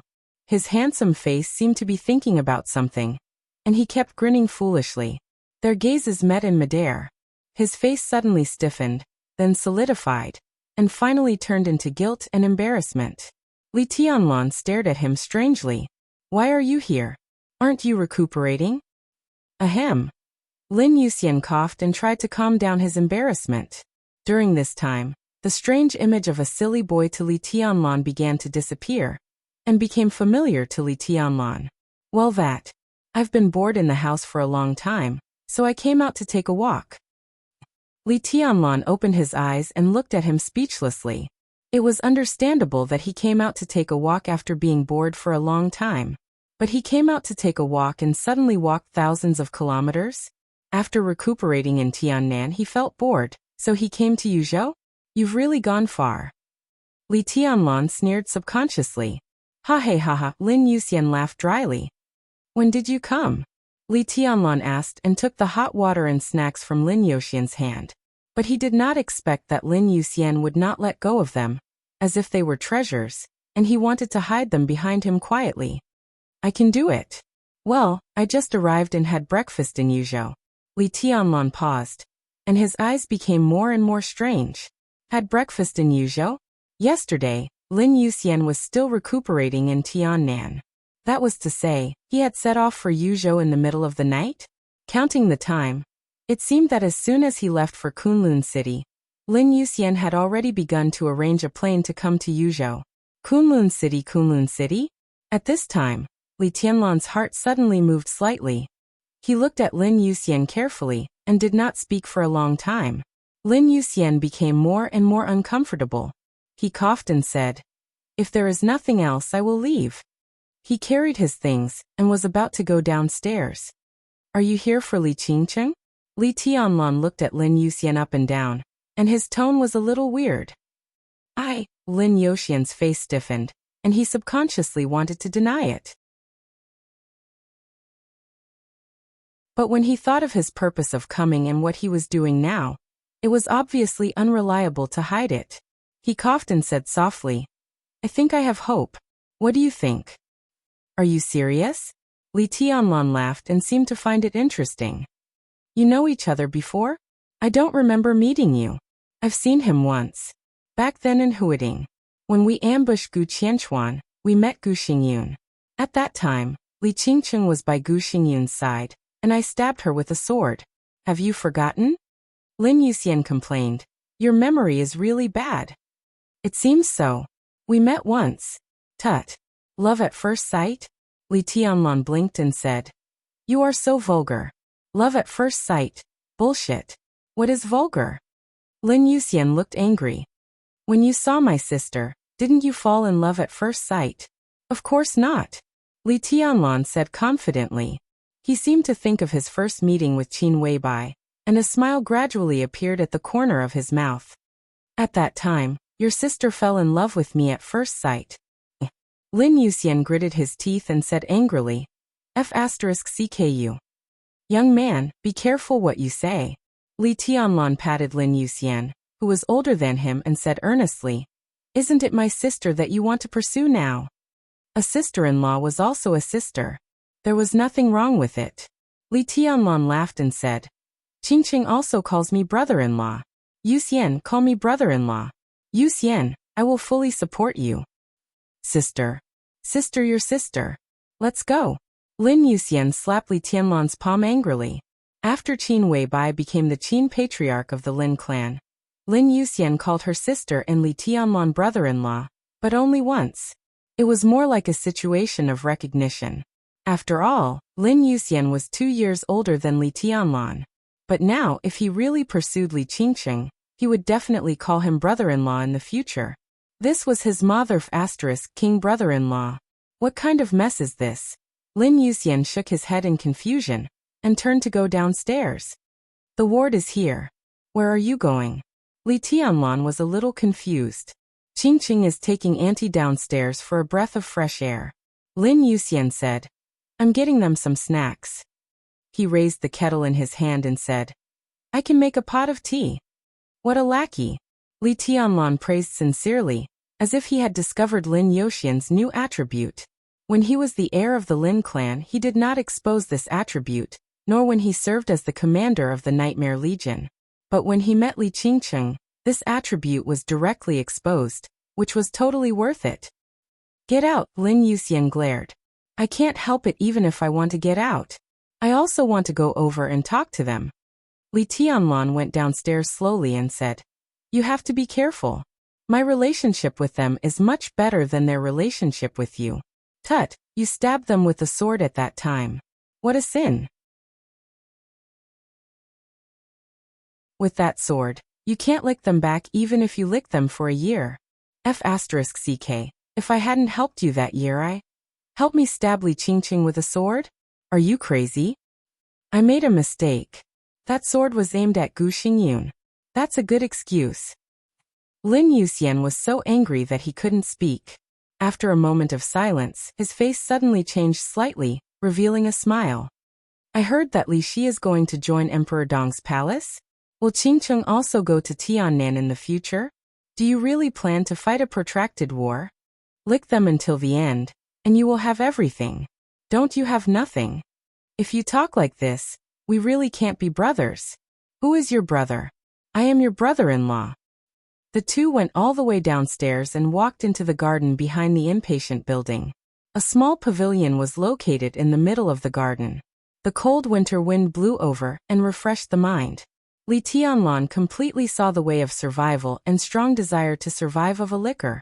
Lin Yuxian carried things all the way and trotted into the pavilion. His smile was bright. He opened the snacks and arranged the tea set. He almost called her aunt, and his voice was unbelievably eager. Li Shi obviously noticed something. She looked at Lin Yuxian thoughtfully, and her smile was somewhat meaningful. Li Qingqing opened a bottle of yogurt and sipped it. Her clear eyes fell on Lin Yuxian, and listened to him chatting with her mother. You are still injured. Why do you run so fast? Li Tianlan walked into the pavilion. Sarcasm was sarcasm, but he did not hesitate to help. It's just a minor injury. It doesn't matter. It's cold. This tea tastes good when it is freshly brewed. Lin Yuxian smiled and coughed. Li Shi took a deep look at Lin Yuxian, and her eyes shifted from him to Li Tianlan. Li Shi had put down the yogurt and stood up subconsciously, a little reserved. All the way from Kunlun City to Yuzhou, the taciturn Li Tianlan had left a deep impression on her. The majestic and seemingly limitless sword energy pushed her all the way over mountains and rivers, and the whole world seemed to be under his feet. She stood there a little nervously, and her heart was full of awe. Her fingers seemed to be gently touched and pinched. Li Qingqing turned her head subconsciously and looked at Lin Yuxian curiously. Lin Yuxian handed over a small bag of beautifully packaged snacks. His voice was calm and gentle. This is delicious. Try it. Thank you. Li Shi looked at Li Tianlan silently. After a long time she spoke softly. You're welcome. Li Tianlan waved his hand. In the future, Kunlun City will not threaten you. Li Qingqing, who had been pulled to sit down by Lin Yuxian, stood up again. She looked at Li Tianlan, and her eyes were a little evasive. She hesitated and said, How is he? She was not reluctant to leave Kunlun City. But no matter what, however, in terms of blood relationship, Gu Xingyun was her biological father. If not, when Lin Yuxian stabbed Gu Xingyun with his sword, she would not have subconsciously stood in front of Gu Xingyun to protect him. He is not dead yet. Li Tianlan said calmly, but from now on, Kunlun City should slowly disappear, and the living space of the Gu family in Zhongzhou State will also be compressed. Li Qingqing was lost in thought and silent. Li Shi pulled her daughter's hand, looked at Li Tianlan and whispered, the poison in Qingqing's body. What poison? Li Qingqing was stunned. Li Shi hesitated and did not speak. Li Tianlan glanced at her. I didn't ask Gu Xingyun for the antidote. In fact, in the situation at that time, even if I asked, Gu Xingyun would not give it. In his heart, since he was finished, it might be the best for you to die with him. He shook his head and laughed sarcastically. But this is not a problem. Today you rest for a day. Tomorrow, I will ask Yuxian to take you to Tiannan. You can go to Little Bai. Qingqing can go to Yudonglai and Elder Yu. They will help you solve the problem of the poison and spiritual suggestion. That poison is very troublesome. Li Shi frowned. That kind of neurotoxin was almost the only way Kunlun City used to control men of sacrifice, and some special people. Of course, Li Shi also knew Yudonglai, the poison doctor active in the era of Li Honghe. She even met him often when she was in the Li family. But no matter how powerful Yudonglai was, how could he develop the antidote in a short time? If the poison in Kunlun City was so easy to remove, then such a poison would not have the significance of controlling men of sacrifice. I know. Li Tianlan said. Don't worry, Elder Yu has a way. Suddenly a phone rang. Lin Yuxian took out his mobile phone, raised his eyebrows, and connected it at the first time. Dad. He is with me. Yes, oh okay. Lin Yuxian said a few words and handed the phone to Li Tianlan. It's my dad's phone. He said he couldn't get in touch with you, so he called me. He wants to meet you. After a pause, Lin Yuxian said, to say goodbye. Climax that you're tuning in to the Li Mei's Sword of Destiny YouTube channel. We're so grateful for your support, and don't forget to subscribe to join us on this incredible journey through captivating stories. Your generosity through donations truly makes a world of difference, as it's the primary source of revenue that allows me to expand and enhance this channel for you. Thank you from the bottom of my heart for being a part of this adventure.